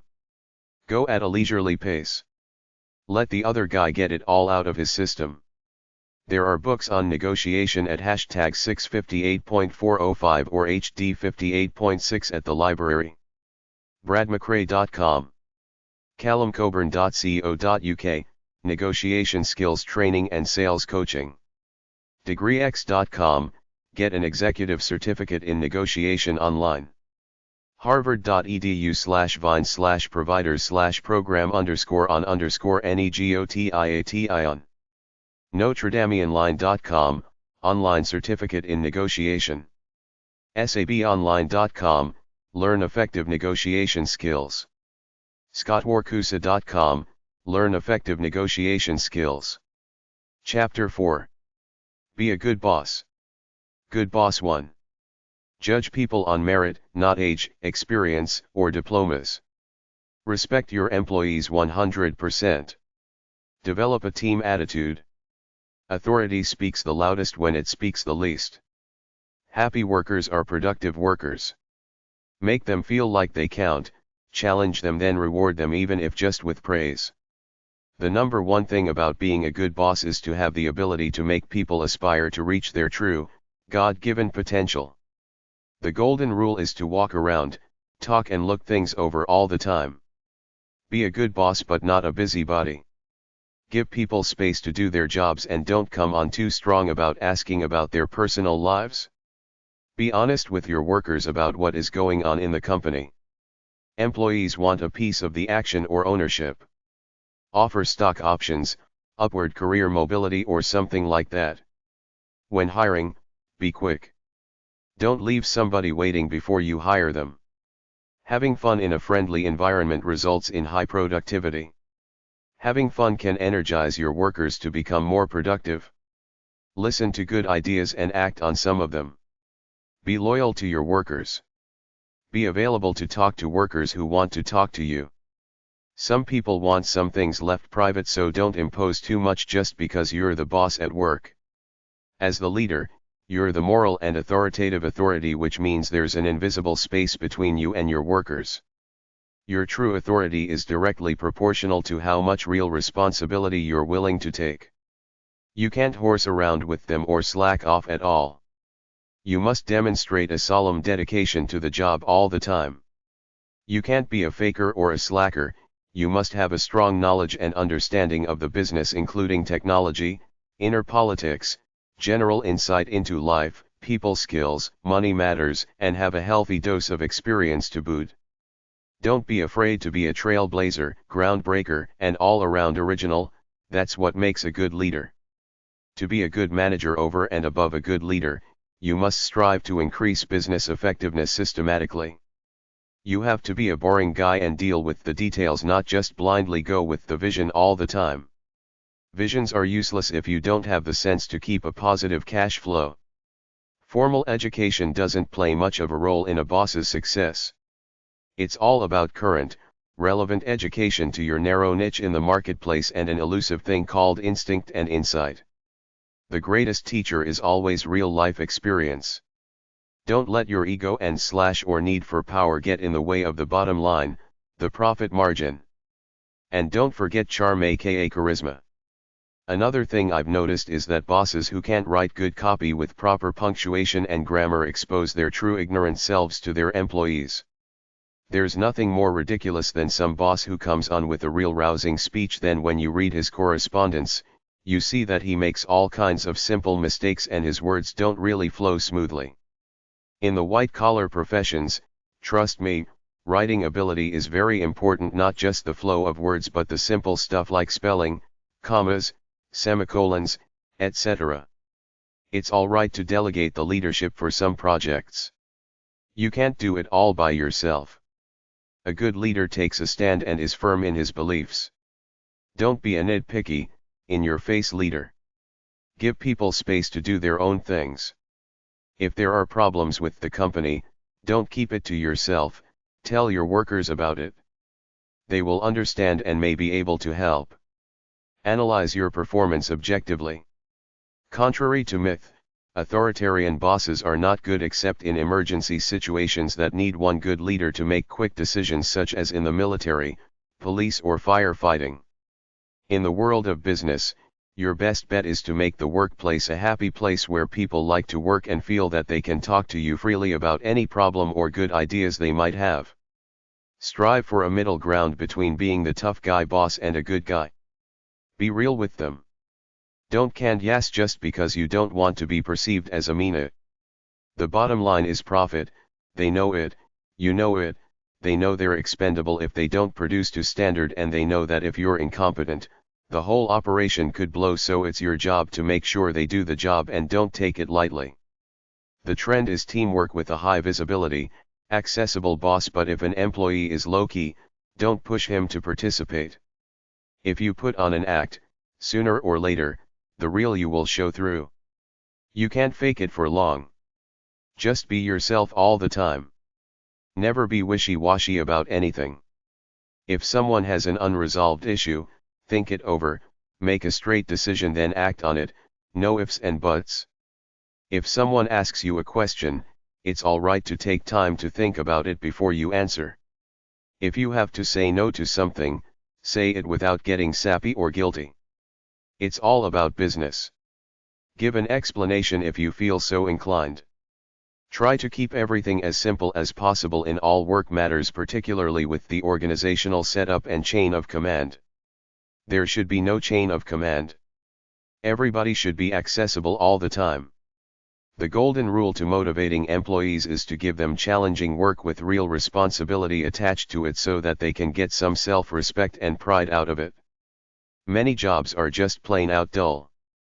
You can't make them more challenging, but you can give the worker more responsibility so that he feels like he's really doing something important that someone somewhere is counting on. Try to use whatever qualities your workers have. You should encourage new ideas by either keeping a feedback box outside of your office for suggestions or putting signs up that say something like, "We respect your opinion, tell us your ideas." Tell them they don't have to sign their names to their suggestions.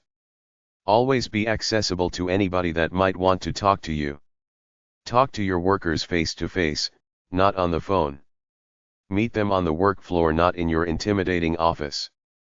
Think of yourself as an educator and try to teach them things and offer resource materials for them to learn on their own. Try to develop a common values interdependent teamwork connection with them. Don't believe any gossip you hear about so-called negative employees. Talk to them yourself and make your own decision. Employees have no loyalty to you. If they're having a bad day and you come along, they will take it out on you in their minds. Don't assume your relationship with any employee is fine just because you wrapped last month. You have to always check in with them periodically to find out where their headspace is at. If you have super sensitive employees, deal with them or just tell them it's nothing personal, just business. Don't order your workers to do as you say and not as you do. Lead by example. You're always on display, they're all watching you. Get out there and be with your workers. Don't hide. Reward good performances with praise and incentives, criticize sloppy work but don't get personal with it. If you're new, go around personally, shake every worker's hand, look them in the eye and introduce yourself like a man or woman in business. In the case of new employees, introduce yourself, take them around for a guided tour, introduce them to everybody and fill them in with the details of the job. Be specific about what you expect from your workers. Keep regular contact with everybody. Be accessible. Always remember that just because you're the boss, that doesn't make you a superior being to your workers.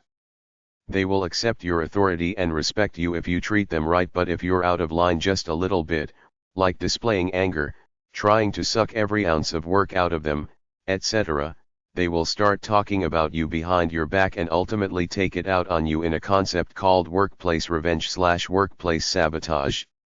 I read a book about this which talked about the things people do to get back at their bosses. The most basic ones are stealing minor things like pens, stationery, etc. and slacking off during work, but some employees are much more creative. One guy erased everything from the mainframe computer, another guy put sugar in the gas tanks of every truck of a delivery service, someone else messed up the accounting system, someone created a fake supplier account and pocketed the money himself, and the list goes on. Always be a hands-on boss who knows everything that's going on. Don't trust anyone, not even so-called Christians. Howard Hughes surrounded himself with Mormons. Anyone can be corrupted, especially when there's lots of cash around. Cash can tempt anyone. It's all about workplace chemistry. You want to treat your workers well because you want stability for the long term. It's always better to keep employees for a long time rather than go through them like nothing. Just show them that you're a good guy there to help them. Workers are usually unhappy because of too much work, no say in anything, not enough pay and praise, no sense of teamwork or community. Boss plays favorites. Everything geared for profit. There's a fine line between a pleasant workspace that's productive and a workplace where the workers come to see the boss as soft and try to take advantage as much as they can. Be a good guy but be firm with slackers. Make it perfectly clear that you don't mind if they listen to the radio, go to the bathroom when they want, take a few extra minutes for lunch, switch work days between themselves or whatever, but the bottom line is that the work must get done. That's the golden rule. In a typical 8-hour shift in any job, I'm willing to bet that most workers could get the job done in 4 to 5 hours, but they learn to stretch it out so that the boss doesn't pile more on. As a boss, don't try to suck blood out of a stone, but at the same time, look for alternatives to the clock, like if they work hard, give them the afternoon off on Friday or let them go home early if they do all the work with quality and clean up. The psyche of workers is strange, different in every situation. The best deal is to get your workers working as a team, then give them little breaks when they work hard and get the job done well. Time off, an extra pay bonus, taking them all out to lunch, buying them all little gifts, etc. solidifies them and make them feel like they're part of a team. Follow your gut instincts about your workers, the mood on the job, the tension in the room, etc. Bad apples spoil the bunch. If you've got one, get rid of him. Always watch out for theft. It can't be tolerated, because if you go soft on him, you will just be giving them carte blanche to keep doing it. Workers don't like to be under video surveillance while they work. Workers like simple things like windows in factories, clean bathrooms, and a little yard out back where they can sit around outside during their breaks. Educate your workers about the organization. Try to get them to share your vision. Tell them what your vision is. If the company is public, give them stocks or stock options. If not, reward them by promoting them, giving them more responsibility, more money, etc. Never lose sight of the fact that you're in business for profit. You're not running a charity and won't tolerate slackers. Your workers could care less about the organization itself, but they do care about the people they work with. It might take a while, but keep firing people until you get the right team in place. Your workers will hate you sometimes. Just ride the storm out. Don't criticize people, criticize a wrongly done job or bad behavior only. Don't start hating some employees and playing favorites. Treat everyone equally and objectively with a serious sense of respect. When you have meetings, don't go in casually. Be ready with what you have to say it seriously, open the floor for questions and feedback, make your recommendations, then get the hell out of there. Think of it as a pep talk with purpose. Nobody likes meetings, so treat them as all business. Don't waste time and don't let them run too long, particularly with aimless, trivial matters. Keep to the main topic. You can handle the trivial stuff individually with only the workers directly involved. Think fast, focused, open feedback, and then direct decisions that tell the people exactly where you're going, nothing wishy-washy to it at all. Follow up your meetings with action to see that the decisions are actively put into practice. Don't try to fix something that isn't broke. If you want to make some major changes, don't be drastic about it. Ease into them. As a boss, always analyze yourself and try to improve. If you screwed up with an employee or were insensitively rude, own up to it and apologize. If you're younger than some of your subordinates, just treat them as you would treat anybody, but respect their experience and ask them for advice. If your workers hate each other and there's other trouble there, try to get at the root of it and solve it. Shuffle workers around with more compatible people if need be. Create an employee referral program. Ask current employees to recommend possible new employees, but putting their resumes in your inbox with a note saying they recommend this person. Put a job icon on your company website outlining jobs. Reward failures of projects if the people worked hard on the project. A lot of failures are due to the timing of the market and the zeitgeist. Make the work culture fun. Do not allow negative thoughts to permeate the work environment. Connect people to the company goals. Share resources between employees. Discourage judgmental thinking and opinions. Focus on work content.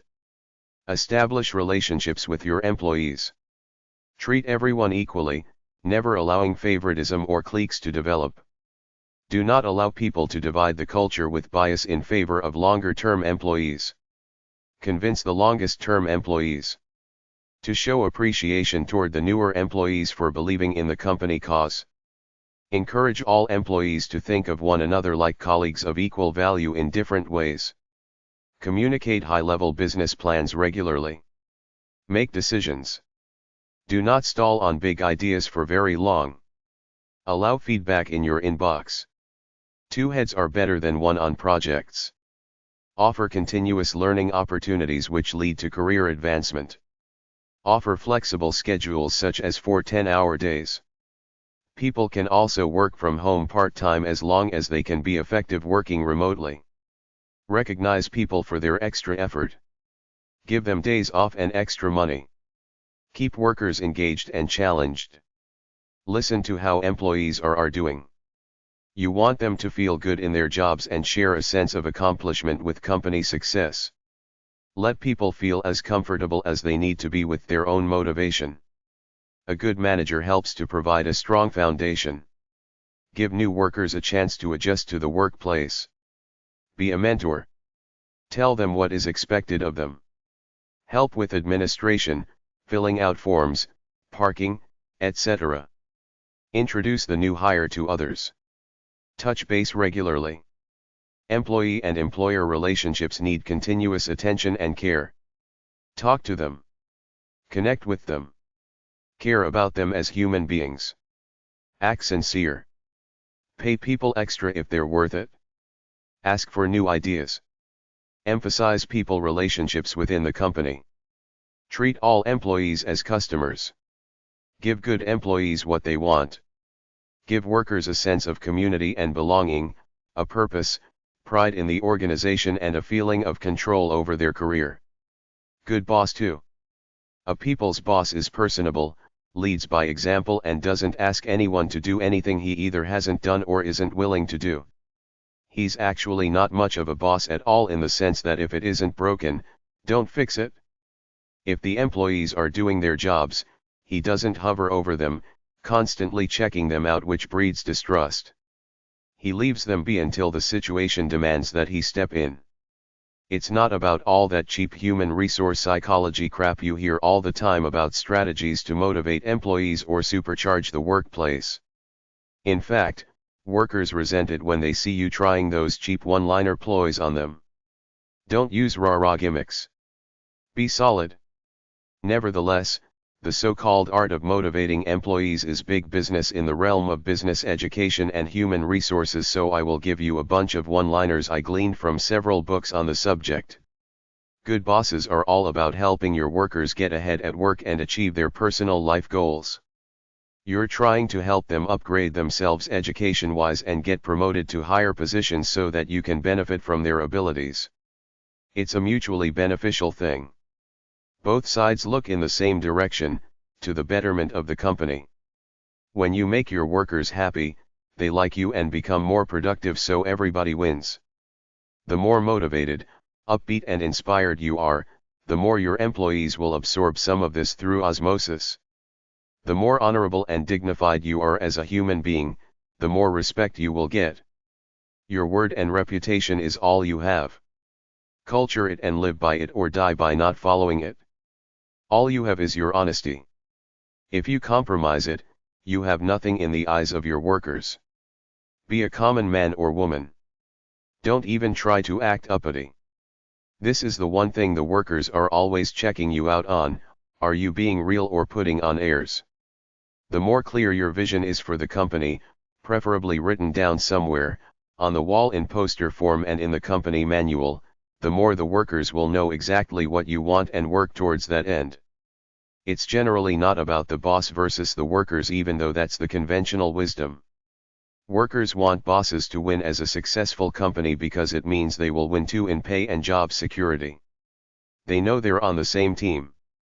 Encourage teamwork, a mutual commitment to the company and their work for the good of all of you together. Be democratic about it. Lead by example. Your goal is to get employees to be the best they can be, to unleash their potential for the good of the company. Sharing information with everybody is one of the most basic ways to help empower everybody within the company, even the customers. Don't be a preachy, soppy, phony motivator like some guy reading lines out of a self-help textbook. Be more natural and real, more informal as opposed to formal. Leading is an oxymoron because the best leaders don't often lead, they simply stand back and let the team operate, only intervening when and as required, as in cases of crises or a need for encouragement. Walk your talk. Don't be a bullshitter. Don't preach. Have conversations. Help people as a mentor would. Don't be too complex in anything. Stick with the basics. It's always about simple, straight, direct communication between a boss and his workers. Be accessible. Keep an open door policy. Can the memo route. Encourage people to walk up to you and talk to you anywhere, anytime. It helps if you walk around making small talk from time to time, asking them how it's going and if there's anything you can do to improve the situation. Be the same way with customers. Listen to them. Don't be lackadaisical when hiring people. Hire good ones up front. Take your workers out to lunch sometimes, either one at a time or in a group. Workers like consistent, Fair bosses, not moody bosses who have favorite people and people they pick on. Say what you mean and stick to it. People hate both a boss who doesn't say much of anything and keeps them guessing as to what's expected, and the boss who gives all kinds of pep talks but doesn't seem to remember or care an hour later. Give people enough freedom to open up and contribute their ideas. When you give most workers responsibility, they will rise to the occasion. Some won't though. They're not necessarily bad workers, just people who would rather be grunts doing a low-level job than to be a supervisor. To create a team, you have to give them enough freedom to work as a team and make their own decisions. Everybody has an ego. Make people feel important and special. Give compliments and rewards where due. People generally rise to the competence level you expect from them. If they don't, get rid of them. Earn their trust, then put your trust in them by giving them bigger jobs and more responsibility. In a conflict, don't automatically accept the version from the higher status person. Treat both sides equally. Rather than focus on individual performance, try to focus on team performance. Don't listen to gossip. Accept only first-hand info. Keep an open mind focused on education. Encourage the pursuit of knowledge for employees by offering incentive plans such as paying a certain percentage of tuition. When contemplating big decisions, consult with your employees about it. Be patient. Let little things slide. Hide your anger. Try to stay calm. Mind your health. Take care of yourself. Be loyal to your workers. Fight for them if the situation demands it. Remember, the workers are human beings with personal lives. They're not just expendable commodities. When you screw up, admit to it and apologize. Everybody goes through times. They're looking at you to see how you handle it. If you can be stable and keep an even keel throughout, the crisis will pass quicker. Minimize bureaucracy. Don't act distrustful of their expense accounts. If they can't be responsible and trusted for that, they're no good, and you're no good for being that trivial about it. Everybody needs some encouragement, but don't be phony about it. Make personable small talk with employees. Be crystal clear about what you want from employees. Get rid of the bad seeds. If you have a problem, deal with it rather than sweep it under the rug. Get periodic independent audits. Delegate work to trusted people. Offer your people opportunities to get more education, higher position, and better pay. Personally stay on top of the nuts and bolts of the business. Even though it's fine to reward top performers with bonuses, it's better to reward a whole team for brilliant work. Individual bonuses often create animosity and jealousy. Learn from what your customers and workers tell you. Ask for their feedback. Don't hide in your office. Be out there in the work and business area. Be kind, humane and friendly. Let everybody, bosses, workers, and customers, know what's going on in the business. When there's a crisis, take charge of the situation like a leader would. Be polite. Give a little bit sometimes. With good workers you don't like, since you can't legally fire them, try to be amiable with them. If the company is making money, be generous to good workers. Throw a few good parties and social events here and there to show you're a cool guy. You don't have to be extravagant. Just supply some booze and food. Show them how dedicated you are by being a workaholic with pride in your company. Don't be a dictator. Be a negotiator and compromiser. When you criticize the wrong behavior, not the individual. Try hashtag 658.314 at the library for books about being a good boss and motivating people. Rate your boss. eboswatch.com. Chapter 5. A Work Website Guide. Good Worker Websites. Managesmarter.com. ehow.com, How to Succeed in Your New Executive Job. discoverwinningways.com/succeeding-job. blog.coworking.info. livesofworksmart.net. smart-worker.co.uk. smart-worker.com. smartworker.net. smartworkethics.com, Smart Work Ethics Certified. Workplace skills websites. collegegrad.com/intv, interviewing skills. collegegrad.com/jobsearch/2-0.html, real-world experience.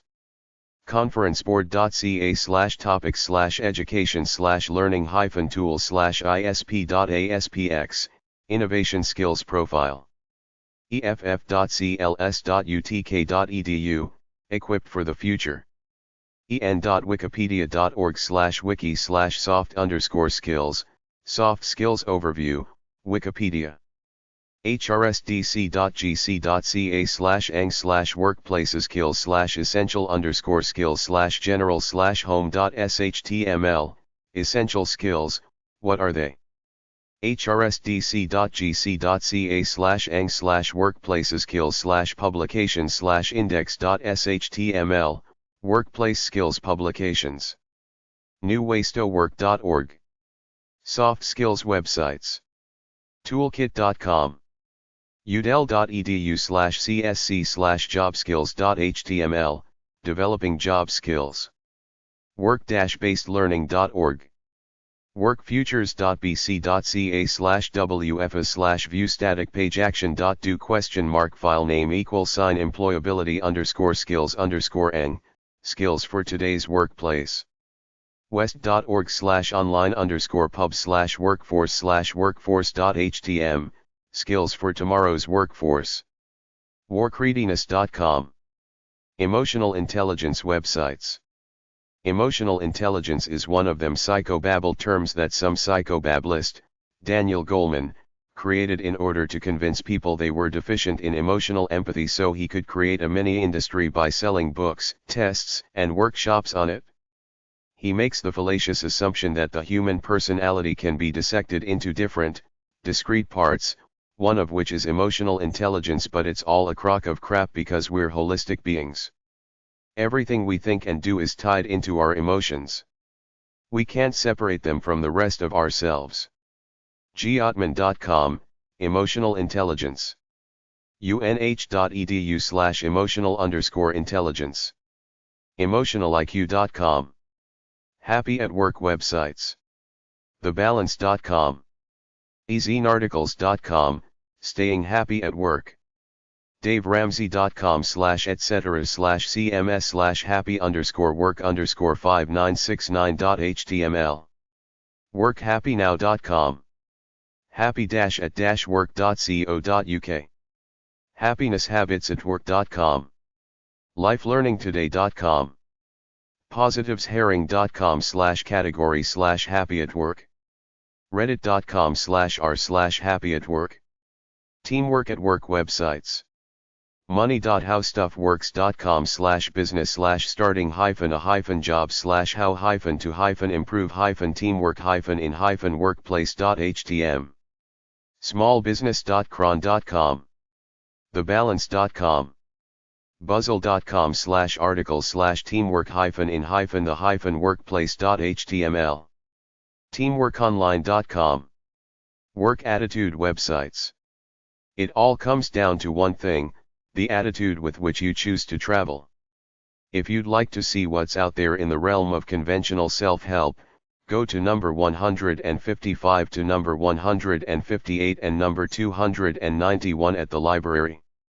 Christian self-help books are at number 248 or BR 1725 and BV 4598 at the library. Go to hashtag 640.43 or BF 637 for books about self-management and time management. achievementradio.com. achieverdio.com. achievers.com. allinspiration.com. audiomotivation.com. creatingpower.com.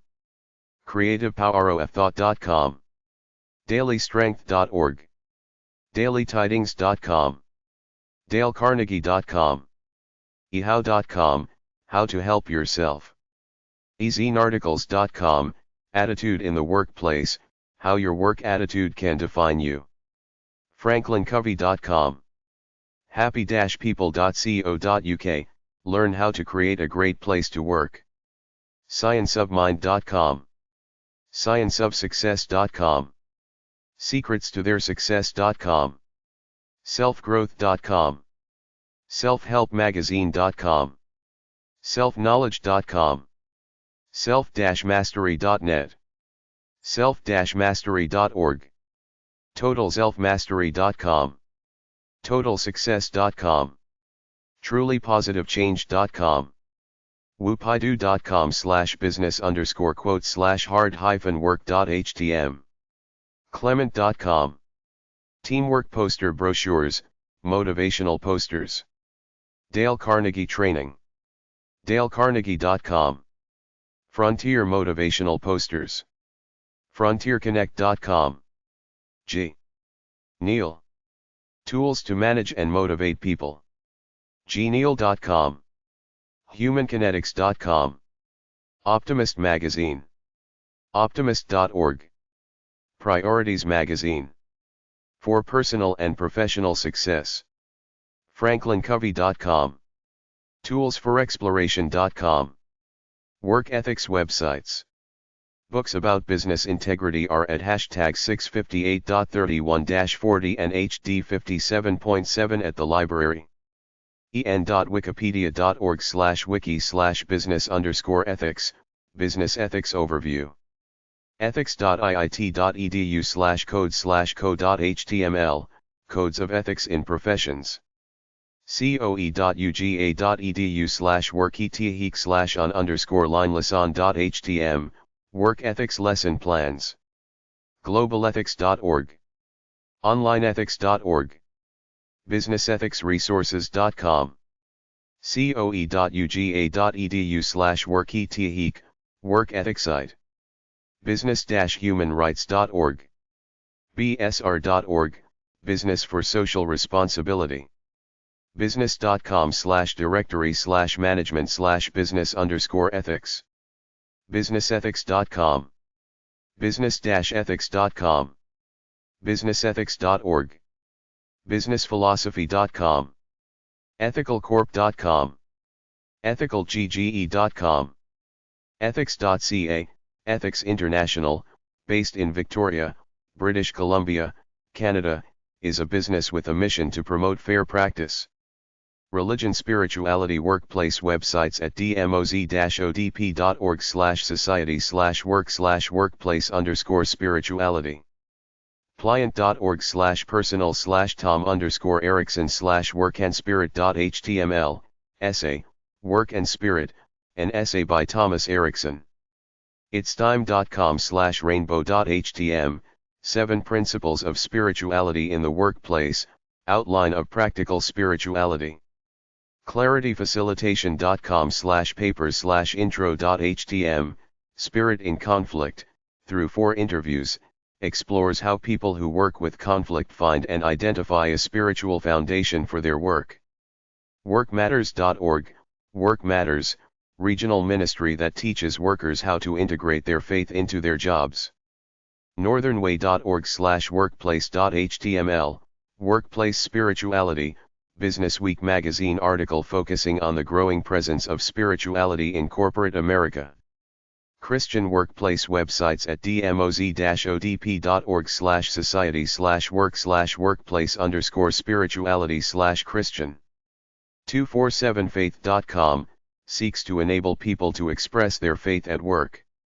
Offers overview, workplace as mission field, church leaders support, place in the world, medical evangelism, and video clip.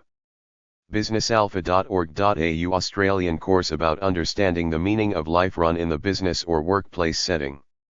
Overview, questions, content, and how to register. faithandworkproject.org UK based and aims to research and to promote practical approaches to the application of Christian ethics within business and professional life. Overview, thoughts, papers, and activities. faithatwork.org.nz training and resources related to career, life planning, the theology of work, everyday spirituality, ethics for the marketplace and mission of laity from a Christian perspective. hillcities.org organization seeking to provide spirituality in the workplace. Includes overview, methods of working, brochure, and an FAQ. Marketplaceleaders.org, seeking to help men and women fulfill God's call on their lives by understanding the role faith plays in their workplace calling. Mentors, Toolbox, Bible study, workshops, and articles. Theologyofwork.org, international project to research, write, and promote a comprehensive understanding of what the Bible teaches about vocation. Offers history, events, and FAQ. Worklife.org helps pastors and churches train workers on workplace spirituality.